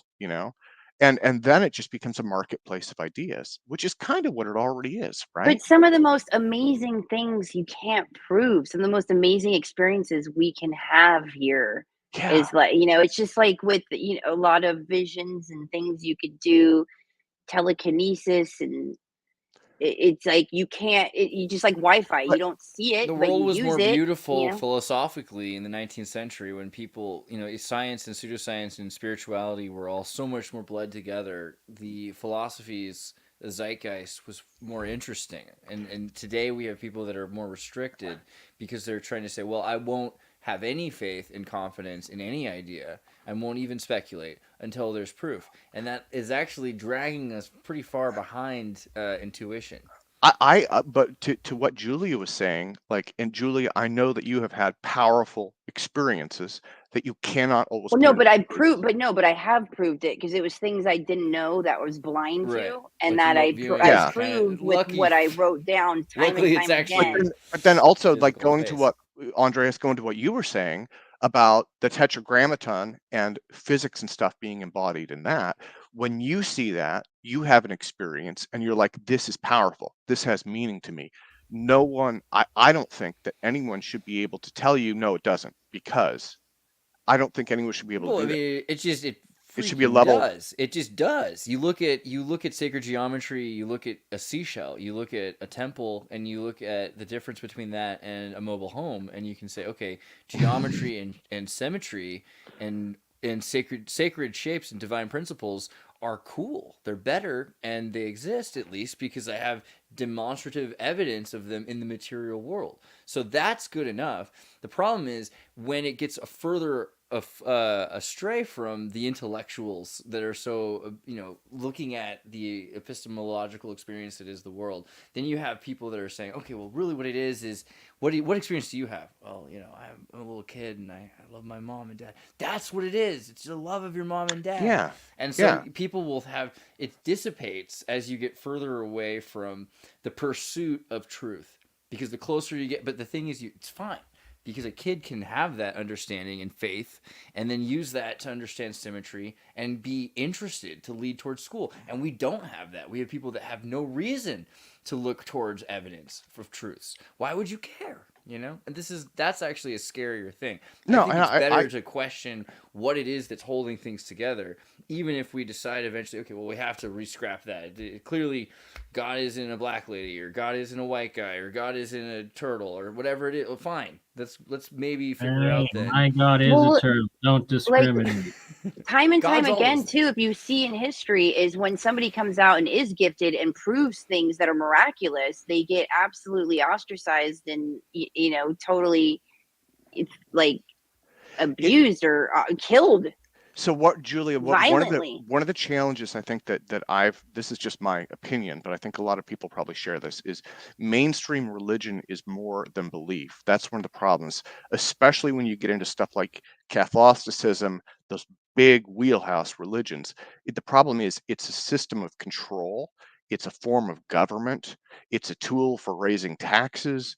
And all of these. I like to call it the religion of demons instead of religion. There's okay, agreed. Yoga is better, but the idea that the church is just a system of control. I mean, you have to like. It's not just. It's a mixture, though. The existence of modern medicine, of the idea of hospitals at all, and I'm talking before pharmaceutical companies took over. It's a Dominican idea. The idea of education from kindergarten to university, not the Timbuktu or Islamic style, but even to an extent, because that comes later, is kind of a Catholic idea, particularly a Jesuit idea, French Jesuit idea. So it's hard not to look at the models. Even you go to British Anglican reform, like now you go to any university and you have cells and campuses which are monk core. These are retrofitted into universities, but even modern American and around the world universities are built around this idea that we're building a temple to science, to sophism, to wisdom. So there has to be some sort of a abstract. Yeah, no, and I actually, you're kind of hinting at science being a new religion, and that's something that I don't think it's a new religion. So I think it's the most ancient religion. So you look at the Sumerians, and they had their temples to algebra. Well, no, I mean science. So science does the same thing. Science poo-poos. Science. Lemaire invented, equals MC squared, the Big Bang theory, like astronomy, like the idea that the Catholics went to Macau and visited the Chinese so they could learn about Halley's Comet and compare astronomy notes, because the celestial bureaucracy, the idea that if you could predict the weather, you could be king. That is the Catholic. They're all about knowledge. The issue that I see with science is science has become a new religion, and I'm talking about social organization, where it tells people how to live.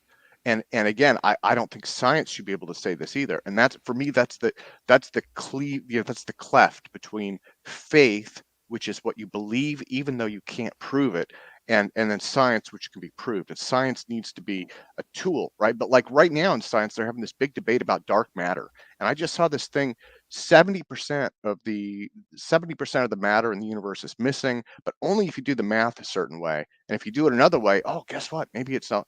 And it's like, wait a minute, you guys don't have this stuff figured out. And yet you're telling other people what the Michelson-Morley, because the Michelson-Morley experiment was used to disprove ether, and there's pretty much proof of ether, so they have a lot of work to do with dark matter. But it could be, the thing with science, though, is that science is the pursuit of truth, and so truth is not just faith in an idea, it is confidence in a practice. So I can say if 2 + 2 = 4, then 4 + 4 will equal 8. and I can use that to change the world, to predict the future, to save my grandchildren, perhaps. There's Yeah. reasons why religion comes out of science, and sure, we've lost a lot of the value of religion, but it's also just been shattered, because like the Jews have a really practical religion that you don't have to believe in. You don't have to believe. Most Jews I know who practice, like I have a friend who's an atheist Jew, and he won't say Yahweh because to him it's like, I mean, he doesn't believe in anything, but he won't say it because it's like a curse word, right? There's things that are ingrained, and he won't do things on Sabbath. He'll follow all the rules. Then you've got the practice of the Hindus. Their religion is about what you do with your day. Yeah, and your time you're talking about cultural traditions, and I think one of the greatest tragedies, especially of modern society, is we don't value those. And this touches on what Blake was saying earlier, and I think that you'd said this too. Like there's no such thing as white people, and that's absolutely true. White people, as we would describe it, are a collection of people from different tribes across Europe, right? But we never got together and had a meeting. Asia. We never had a big meeting and said, hey, guess what, we're all white people. It was more like, okay, well, this group of people tend to look like this. Yeah, there was an intellectual push in the United States to use Irish votes, and this is also where ballot tickets come from. Because at the time, you'd have to write, if you wanted to vote, you had to come with your own piece of paper and write who you wanted to vote for. They didn't supply you with a ballot, but you could go drink. And if you went and drank somewhere, often they'd give you free beer if you promised to, like there was a voting booth next to the bar, and you would take the beer receipt, which had the list of their people to vote for, and you'd put that in. That was your ticket. And so eventually this idea, well, really, we're all kind of white people, right? And they're trying to use the Irish Catholic vote because you had the Masonic Democrats, and like, well, what can we do with the Irish vote? So this created this idea, well, we have to kind of start treating Irish, but at the time, Irish people were, as you probably know, treated worse than anybody. Yeah. Well, and Italians too, right? So and Italian, so, what a murky term, right? Because like Croatians are Italians, we're all Italians, right? And that's the thing. It keeps going around. And then it's like it's almost like this pay it forward with pain and hate, right? And we're seeing that in the Middle East right now, where like when we were in Afghanistan and Iraq, we were creating the next generation of people who hate us, and then they'll take it out on us, and then we'll be back there. And so it's like the only way to get it. It's like that abuse cycle. You have to break that cycle. Yeah, exactly, Tim. Trauma causes trauma, and we have to stop it. I always like the Pink Floyd poster. It's not White Floyd. You know what I mean? It's not Black Floyd either, rest in peace, but it's the Pink Floyd, because it's the Dark Side of the Moon poster, has all of the rainbow coming together through the Illuminati pyramid, making one homogenized fascist beam of light. And you gotta just flip that upside down. We gotta go back the other way. Wait, I thought you were going to tell me about The Wall for a minute. I was like, oh my God, we're in a party. We should. I like that movie. No, you can't. You cannot explain The Wall unless we're drunk. Dude, I think The Wall syncs to Alice in Wonderland perfectly twice or something like that. There's a way to do it. Every party I went to in the 90s, and you're like drunk beyond belief, and then there's always that one guy. And he's like, dude, you don't get it. It's about the walls we build. Don't bring me back to 2016. Are we seriously talking about Trump again right now? When that happened, I couldn't stop listening to The Wall. I was like, oh man, Pink Floyding it hard right now. Because all the people are going to start wearing black trench coats with those little symbols. That movie's about our lives. So yeah, let me formally apologize for offending everyone, especially Blake. I know Blake is offended. Tim. My You're only such thought a is toxic masculine energy. You're just I know. I just don't want anyone. This goes back to the whole discrimination thing. I would love to be in a world where we could accept each other's beliefs. Tim, you just need a spiritual experience, because once you have one, you won't question a lot of what you won't challenge or question a lot of what you are and what I you have do. had spiritual experiences. I've had really deep ones. So what does that lead you thinking about the connection between all things? Do you believe in something like that? Yeah, but I don't think it's something that can be put into words. It's not a words thing. God's a silly word. I give you that. God's dog backwards, and it means like holy Odin or damned Odin, right? It's not a great term. It's like a lowercase dinger deity, but like, what about, let's get metaphysical. Like, what do you think is, what's your thing? I would say, and the struggle that I have is probably the same struggle that most people have. So I was raised Christian, and I like to pretend like I'm an atheist. I think we all do, right? And then when you have a hard time, there you are on your knees praying. And and I've actually thought that to myself. There have been times like I'm a recovering alcoholic, and so there were times when I was like, please, and then I was like, who the fuck am I praying to?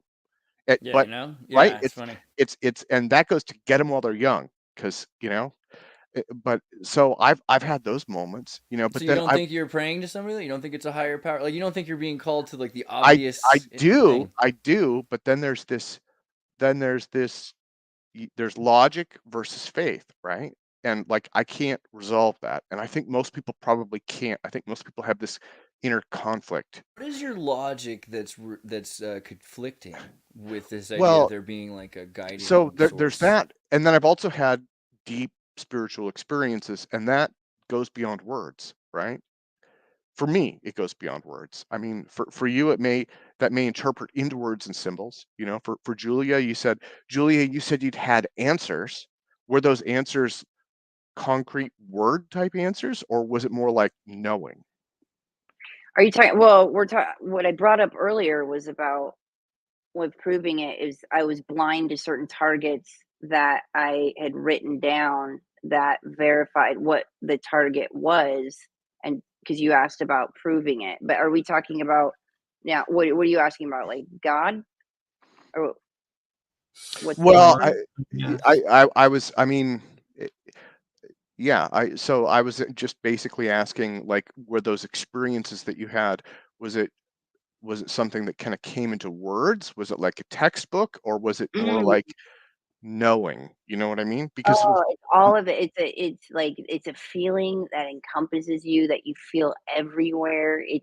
It almost reminds me of like the way people describe like near death experiences, where you're overcome with like you're in such awe and there's such glory and you feel it and you feel tingly and happy. You feel love like embracing you, and it it's like, and then you just it when you're there, when you're experiencing it and you're feeling it and everything kind of makes sense.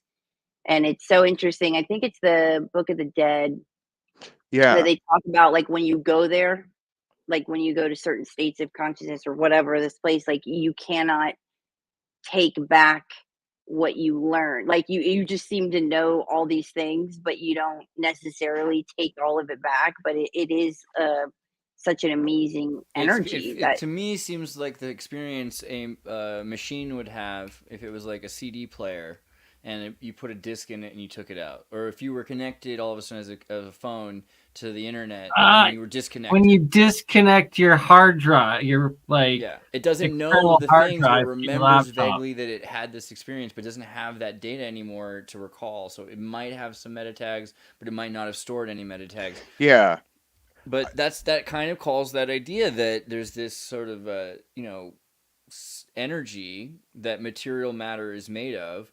That energy is forming and sitting in positions, but it's quantum entangled. So the likelihood that we're able to interact or that we're connected. I mean, we're already dealing with if machines are able to pick up radio waves, and clearly we're using radio waves and birds are using them, then we're probably getting a lot more out of radio than we realize. Also, do you know about Michael Persinger's God helmet, the Koran helmet, right? So this was a thing that was designed for the that's a football purpose. helmet.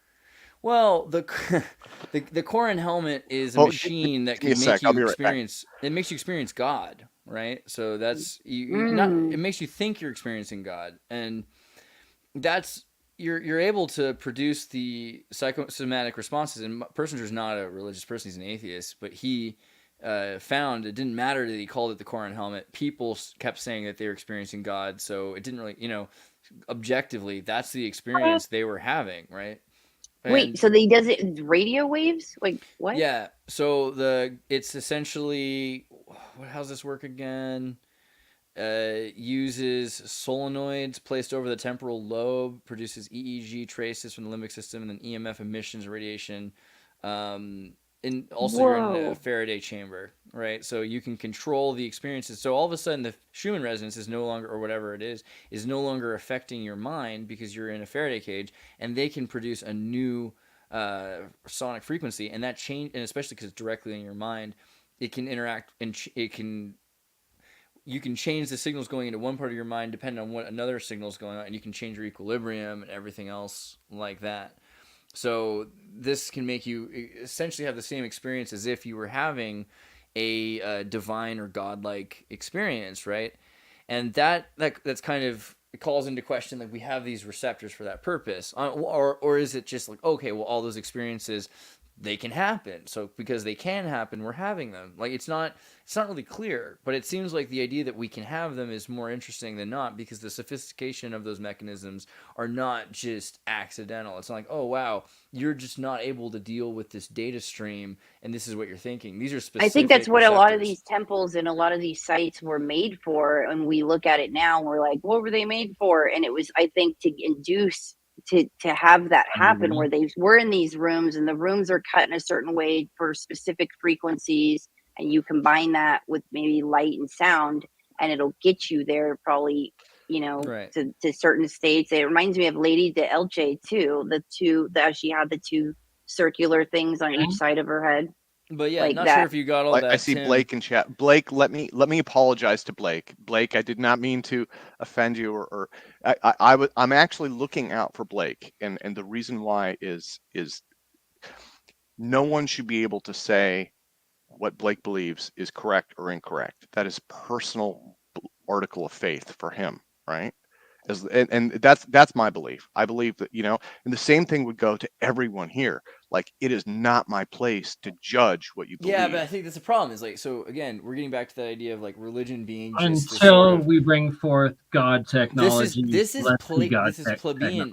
Tim's talking about. I want the singularity. Tim, you're talking about the plebeian religion of peasants. And again, it's like, this is different. Those are reductionist ideas. What people believe has to matter when it starts to be about math and science and the reality of the universe. Those are no longer. That's why the question becomes less important. Is it someone's right to believe crazy things, and why people start to freak out about flat Earth and science, about the space and everything, because like, well, these are drastically different approaches to our future and our strategy for our future. So I think it's going to be difficult to just say, okay, well, everyone can believe whatever they want to believe forever. We've been trying that with postmodernism, and so far what you have is you have people that say, okay, well, my experiences are real, so I'm going to become a cat. Well, and like, so John Michael Greer he's a Druid, right? And he practices the traditional European tradition. And again, it's like, you know what? My approach is like, hey, more power to you, man. I feel like the only one who would know if he really was doing traditional Druidic practices would be like the Vatican archive librarian. Yeah. So I mean, yeah, I wish I had I don't have any answers in terms of faith. I don't have any answers. But the big thing for me is just like the thing that scares me is in history, when you have a group of people who say this is right, that's when you end up. I mean, like the communists did that, right? Joseph Stalin said atheism is the path. There is no God at all. And if you don't believe it, you're dead, right? And see, you've got, so that's the problem that I see. Russian cosmism emerged out of that. There was still sort of, I think, a spiritualism from Russian cosmism. I don't think that the death of the idea of the single parent who writes books, like, I think that's the thing. Nietzsche didn't mean that Narayana was dead. Nietzsche didn't mean the Tetragrammaton or math was a lie. Nietzsche meant that our ideas about God being a person like us needed to be re-examined, because it's not that God is in the image of us, it's that we're in the image of God. It's that everything, the metacosm, the Vitruvian man, this whole thing, at all moments in time. And think about yourself, right? Like, as a child, as yourself now, as you will be in the future as an old person, all the emotions that you can experience. I mean, this is the complication of, like, who are you, and what are you, right? Like, it changes, but it also is a singularity. So I think we should be trying to find the truth. That's the better goal of religion to me. I get why it's not the most practical goal of religion and why it's more useful what you're saying. Like, plebeian religion is the Baptists build a community center and they support the poor, and then children have a place to go after school, and it doesn't matter what they believe. I agree with you. I think that at that point, the Church of Satan doing after-school daycares is probably sufficient. But if you're looking for the truth should As be. I'm looking at Bernie. Bernie's trying not to smile. Everyone sign up for the X Church. I'm just thinking about Please do. Bernie's visualizing the Church of Satan doing daycare. They Okay. do a lot of good beach cleanups, man, and anti-bullying. I mean, it is what it is. But the idea that religion has to be helpful supplemented the idea that it didn't have to be accurate or truthful. And this is a post-Galilean issue. This idea that, well, we're gonna just stop. We're gonna stop using church as science. We're gonna believe one thing, and science will be another thing. That's crazy. That's never been. That's One a of new the idea. challenges, one of my complaints actually comes out of. I'm going to piss everybody off, but it comes out of your traditional Christian literalism. And this goes back to my mom, right? So I'm going to blame her. But even when I was a kid, because she bounced around all these different Christian churches, and my mother, at least, is very much a heretic, right? But Nice. the idea is that the Bible, I'm just going to pick on the Bible for a minute, right? The traditional, King James version, it's a collection of philosophy and wisdom and knowledge, right? And as you've mentioned, there's some esoteric knowledge. Maybe that's some in it. John D code. Yeah, right. There's a lot, right? But then the other problem is it is also a collection of social traditions and social customs, right? And so you've got stuff like don't mix, like my mom does pottery. One of the things that she always mentioned was don't mix milk and meat in the same bowl. Well, the reason was the bowls, the pottery and the wood, right, that they used at that time, those bowls were porous. So the milk would get into the pores and it would go bad. And when you put meat in it, it would make the meat bad. So it had nothing to do with God. It was a social tradition for like, hey, Right. don't do this. It's really important. We're going to add this to our custom. And so the challenge that I see is like modern mainstream Christianity. You've got this book that says this is right and this is truth, but the problem is they're not even really looking at where that book came from. And then you get into other stuff like the Council of Nicaea, right, where they've got like this massive collection of like testimonies from people who were like, this was Jesus, and the council sits down, they're like, no, we're going to throw these out and we'll take these. I'm like, well, wait a minute, so again, I'm picking on Christianity, but like a lot of religions have this aspect to them, and that's why I'm very much pro faith, but I'm really not pro religion, because religion it's kind of a form of control. It's like we're going to line people up and they're all going to march in the same direction. Well, I feel like the Bible is an interesting issue because it should be considered a collage, not a book. Yeah. It's got a bunch of kind of pseudo books in it, but of course those books have all been changed. A lot of them have been changed before they were translated.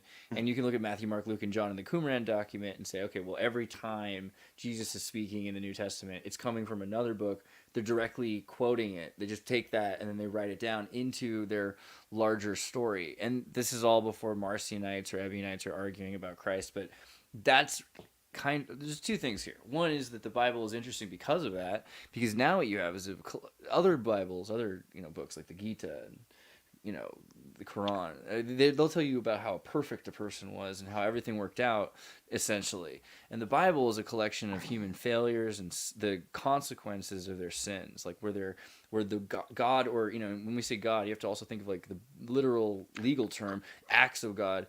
People there for generations are suffering because of the choices they've made, and we're documenting it. And it's not always saying you should live like this. Like you look at Deuteronomy and Leviticus where it says if someone rapes someone, you should give them 2 chickens or some shekels. It's not saying to live like that. It's saying people lived like this.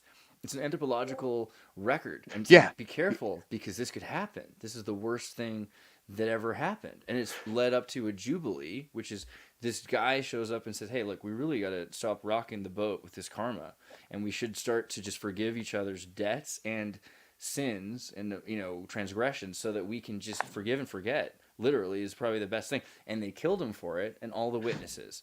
And then you have this idea that, but you have already a Jewish and Vedic, really there's this ancient antediluvian idea of sacrifices and atonement. Like if you steal a candy bar, you have to pay for the candy bar, right?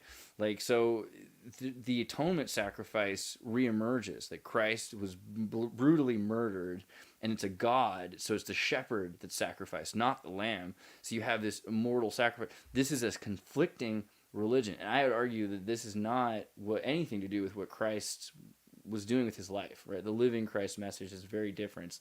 We can, in our lifetime, without killing goats, just forgive each other. To, hooray, we can all kill each other now because it doesn't matter because God died. And so what you're going back to, you were talking about the Kabbalah, right? And I think this goes to what Blake was talking about as well. You guys are going back to older books, and part of it is trying to work around some of the crap that was added in, right? Yeah, but also I think it's worth looking at those books. Like, you don't throw them away because you look at fake history to find out the truth. You have to look also at anthropology. You have to look at what people believe at the time.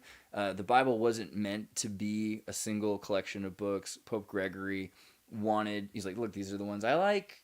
Like, you might have different ones, and there are a bunch of different options. The real reason we have a canon is because of Marcion, because Marcion said we should just throw out all the old books. He is a very weird kind of Christian. He thought that there were two gods, right? Because the Bible does say this, that there are multiple gods. And it says that there was an angry God that created the world. It was an angry, wrathful God. And then there's this loving God, which is where Jesus is coming from. And that was the Marcion Christians. And they banned the Old Testament. They're like, well, these guys clearly didn't understand what was going on, so we're going to just cut that out. We'll just have anything from Paul on.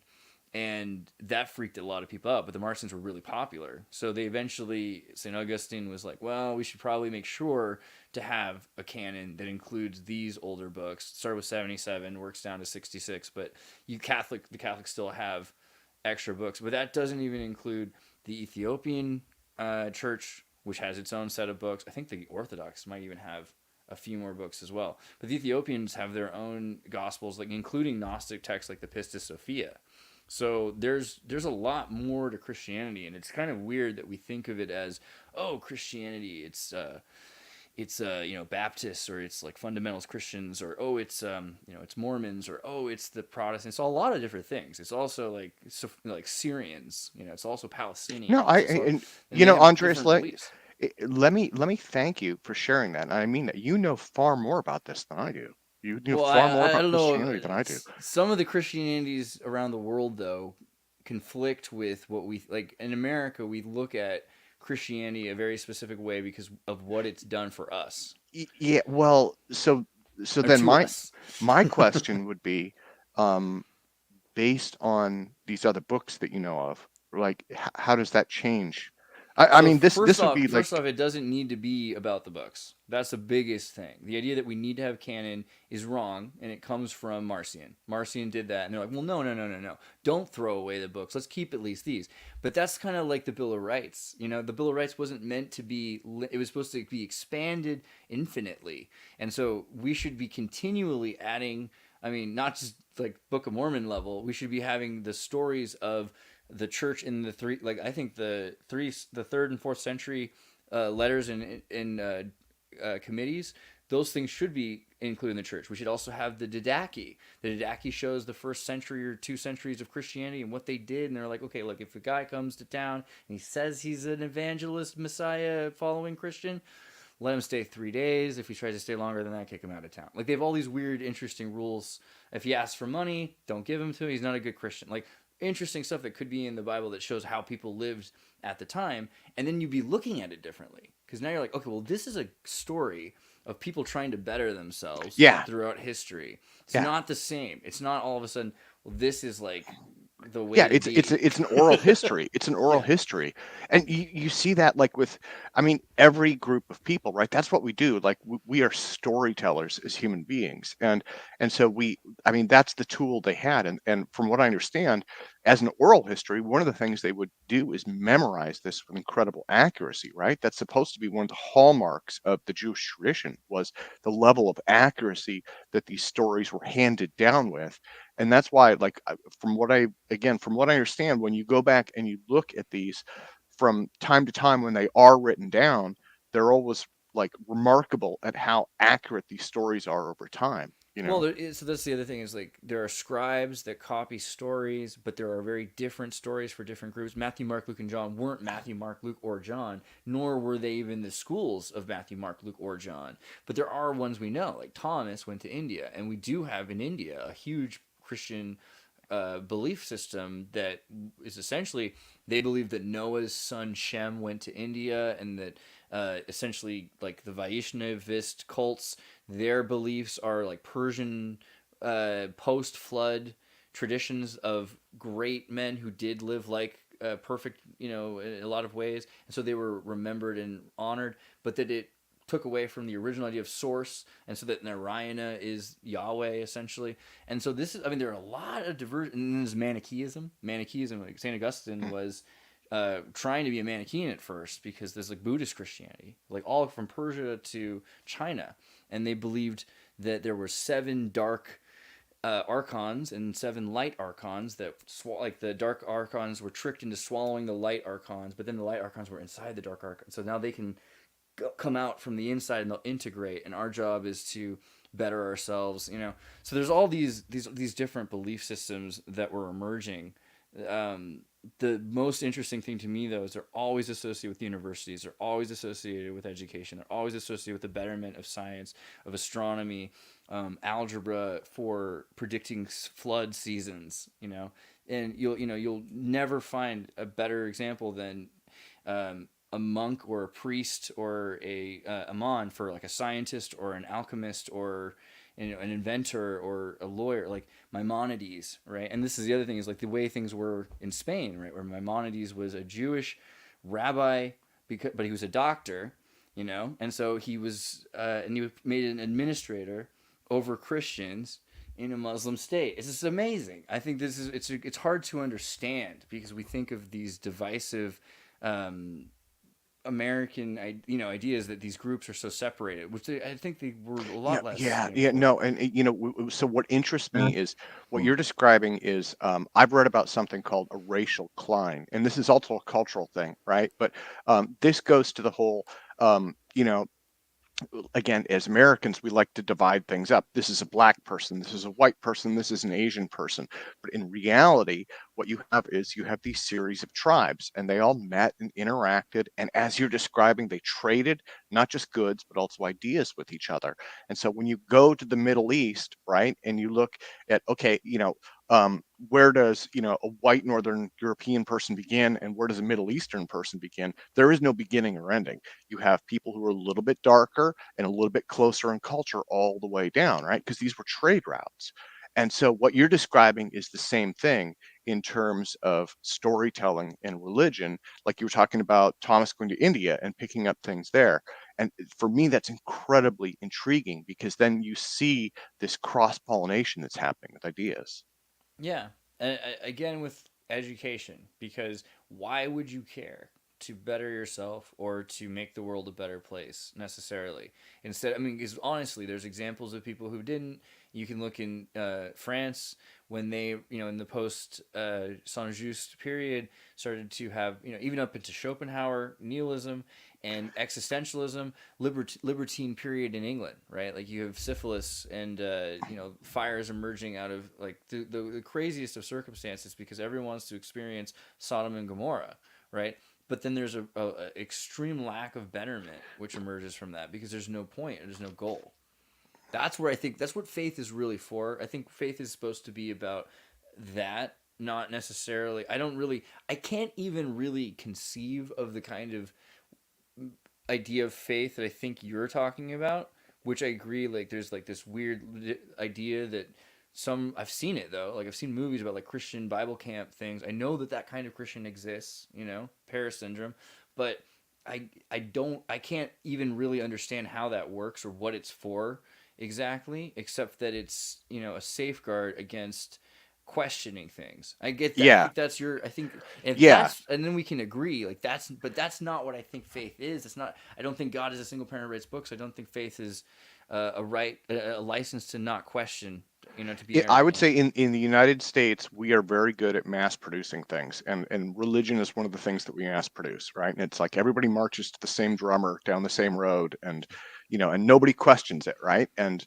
They all watch the same Jesus movie and they all feel good about things. And the problem is, I mean, it's a shortcut to thinking, like so many things, right? And it brings us back to politics. It's a structure of belief, and it's like, oh, we've done all the thinking Used to for you. divide and conquer under the name of spirit and soul, and Yeah. that we need to get back to our own understanding, our own spirits and souls, and making peace with it, and through that finding out what our own interpretations of creation and our creator are. Well, I do think it's an interesting thing about what Blake was getting at, because this idea that if we're able to emerge as a conscious being, regardless, the fact that we have a super organism that has political bodies and like our organs are connected to our brain, all of it, if that can happen and consciousness can take over this kind of a vehicle, then it seems macrocosmically logical that that could happen on a larger scale. That there could be some sort of consciousness that is using the sensorial information made from chemical explosions in stars. Right. There could be more consciousness out there, and for that to be more sophisticated or even stacked in complexity based on the same systems that we have, either direction is interesting. It could mean that we could get someone could pick up the phone. We could get a call from the other side of the line, and that could be something more than just an extraterrestrial. Except I'm starting to like that term because it sounds so much more like what they mean when they mean God. They might be, maybe extraterrestrial is just the term for the thing that is broader than the terrestrial, right? Yeah, and that's kind of where I'm at. I like to think that there's something larger than us, and I think all of us can agree on that, right? I think everyone agrees on that, and this goes back to what Julie was talking about. Like we have all of us have had experiences, right? And I know in my case, I would say the deepest spiritual experiences I've had cannot be put into words. At least I'm not able to. I'm not able to put them in words. And like you said, it's like you take the CD out, or like I like it's like that. or like you get like I hate to use this example, but it's like you get stoned, right? And you have something happen when you're stoned. You can't relive that unless you're stoned. You can't go back to it. It's like it happened, it was real, it meant something, it was really deep. I kind of get it, but I can't go back to it because I'm not there right now. Do you know the Boltzmann brain hypothesis? Can you pull this up, Bernie, for a second?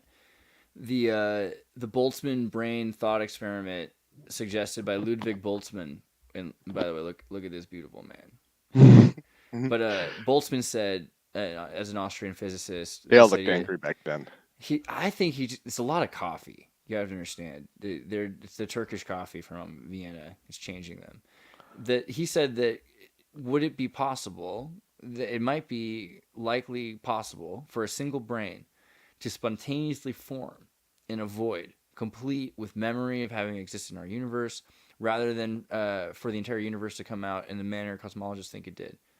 But sort of this interesting concept that if we're talking about quantum physics and entanglement, that anything can happen and that everything's emerging, then is it fair? Are we trying to say that in a complete vacuumous void, do you believe it's possible? Like, I mean, not saying probable, not saying that, but possible at all for a full brain to emerge, right? And with all of the memories that having existed in the universe. Well, actually, it's possible. What you were saying a minute ago, actually, and I don't have knowledge on this, but I mean, I did some interviews on the Global Consciousness Project. You know about that, right, Andreas? And this goes to what you were saying. And then I did one on actually exactly what you're saying about superorganisms. And so maybe this goes to what Blake is describing as well. But it is incredibly intriguing when you think about it. Our body is just a collection of cells. And so we have this experience, right? All of these experiences that we have, including the spiritual ones, it's there's something there that's greater than the sum of the parts. And this Gaia hypothesis, right, or Agora, which is what the author was calling it, is that as human beings, especially using the internet, we are greater than the sum of our parts, but we don't necessarily see it the same way our cells don't see it. right? Like our cells don't necessarily know that they're cells, at least all the time. They're just kind of doing their thing, being a cell, but they're part of something larger. And so the hypothesis was maybe we're the same way. Like maybe all of us are part of some larger consciousness, but and maybe this includes like And maybe singularity. cells have a bit more awareness than we realize. Yeah, They could be yeah. living their own lives in a sense. It might not be the same, but in terms of stacked complexity, it might have the feel, And then the other thing that he was getting into was these superorganisms can be, again, like you were saying, stacked complexity. You can have superorganisms within superorganisms. Totally. And then another part that he didn't, and this again, this was my brain spinning. Another part that he didn't get into was, okay, is the internet a nervous system for this?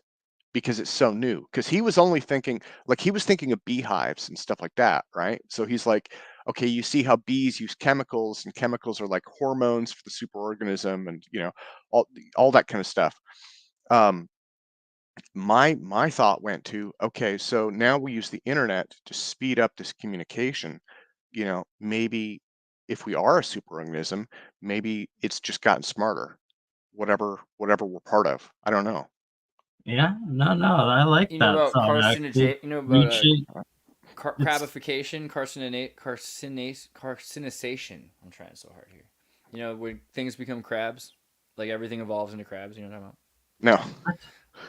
So hold on, let me pull this up real we're quick. not monkeys, we're crabs. Well, Bernie is a I think cancer. he's saying Yes. we're going to become crabs in the future. We're getting there. Everything. Crab I'm crustaceans. trying so hard, man. It's just, the internet just hates me. Okay, so basically it was like the crabification article. It was like, why do things keep becoming crabs?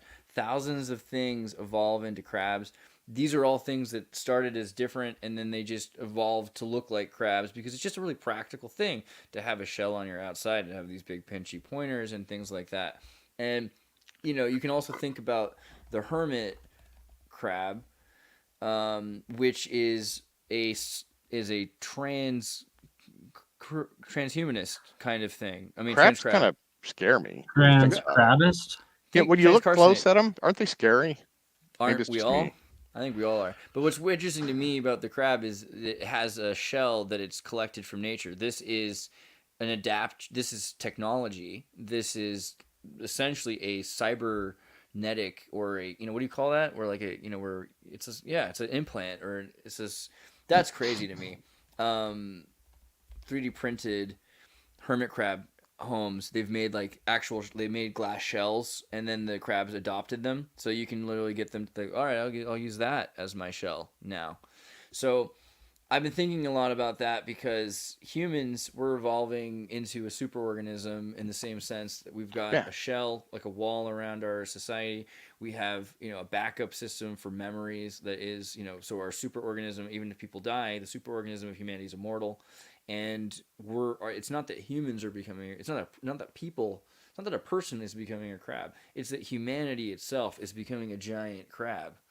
And this is, I think, what we'll see as superorganisms emerge. Things like that.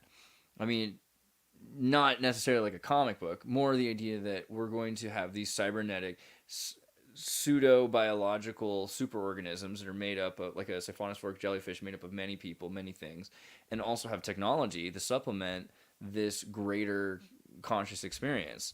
So we're going to see, something that is a lot like a god, at least what we've defined as a person who is immortal and omnipotent and omni-aware and all these traits that we've defined for heaven and God and things like that. Those are just little, what's that called, where you're like running in like a track and you have to jump over a hurdle? Those are little hurdles. Heaven and God are just hurdles on the way to a bigger thing. I think that's another reason why faith is interesting, because we're looking at sophistication to the level of what is the universe made of. I mean, in the Kardashev scale, are we looking at a universe that is able to self-replicate, right? Because we have stardust that's able to, stars are able to produce, theoretically, stars are able to produce atomic clouds of stardust that are that produce electron chemical adjutants that produce symmetry of different kinds of periodic table events, which allow for, I mean, that is very similar to me, the idea of gestation and pregnancy and everything else. These are cataclysmic events that are creating worlds. So I don't know. It's hard for me to say that we shouldn't be looking towards consciousness as a entity beyond humanity. Like superorganisms definitely have precedent. At least we're inventing The fact one. that we haven't is what's missing. Yeah, But well, we and haven't again, talked- one of my Air Force buddies was telling me. I mean, I was never in the Air Force, but it's one of my buddies who was in the Air Force. You should have left that. I would have loved to just believe that you were a fighter pilot because you kind of have the Top Gun kind of thing. I don't have those kind of reflexes, man. I trust me. Yeah, I'd be the one who I'd be Goose. I guess that was the Navy, but same principle. So he read a book about plasma filaments, and again, I think this may go to what Blake is saying, but he read a book about plasma filaments, and it was the same idea you're discussing. It's could these filaments be part of a larger consciousness in the stars or between the stars, right? And he Yes. was talking about the way that plasmas behave, and it's almost intelligent in nature. And starting with that as a basis, could you have logic and mind form? And then you've got like Roger Penrose, I believe, and other folks, and that I think their idea is that consciousness never goes to zero, which I thought was also interesting. I think that's Penrose. I think it's Hameroff and Penrose, right? It's so in that model, the human mind has the majority of consciousness, but your arm has a little bit, and your fingertip has a little bit, and and your computer mouse has maybe a tiny bit, and then space itself has just a tiny amount, right? So I mean, I don't know, different ideas, but it all goes to what you're saying, is that there's something larger that we're part of, right? That's what it comes down to. I'm sorry, guys and girls. We are almost 4 hours 4 hours in is pretty now. based. I'm pretty proud Well, of it. again, Yeah. let me apologize for offending everyone. Tonight's my night to offend. Oh, So all good. No worries. Discussions and Blake, if we you're hope listening, I give you props. I give you props. the fact that it Blake, didn't we love you. murder and like killing one another because we discussed politics and geopolitics and then religions and theosophy for 4 hours and still all here smiling like that's a miracle. Here's right? my Like, picture of a superorganism, like the Earth evolving into a crab. Check it out. It's very sweet. crab world Crab world. Crab World. There you That's go. what's gonna happen. from Just crawl around with a big Earth as its shell. That's coming. Is it Plus, just it me, or- shows you the environment we live in. Like, you're gonna need big claws and a shell to isolate. No, the whole world will be this. The whole It looks world will like be a one giant crab. face hugger, doesn't it? I'm the only person who makes that association. They're like giant face huggers. Dude, I don't know. It's There's some Starship creepy. I'm never Troopers gonna sinks see going a on here, that's for crab sure. the same way again. Dude. Ugh. Oh, It crabs. is. Crabs, It is. man. Is that an Aztec crab? That's a cool crab. That's a scorpion crab by the Yeah, looks and there's of like it. a temple. I like this one better because it's like kind of like a Buddhist mecha crab. I'd worship Really? that crab deity. Yeah, but this is Well, I more don't think you'd have a realistic. choice. He looks pretty Cancer. pissed. You worship him or else, Dude, right? he's swole. He's very swole. Super crab. Oh, Right, it's like like- super crab. See, because he's got like a little chest plate. That's clever. Chad Something crab. comes. We're all worshiping the crab. And on that note, thank you all. Ciao.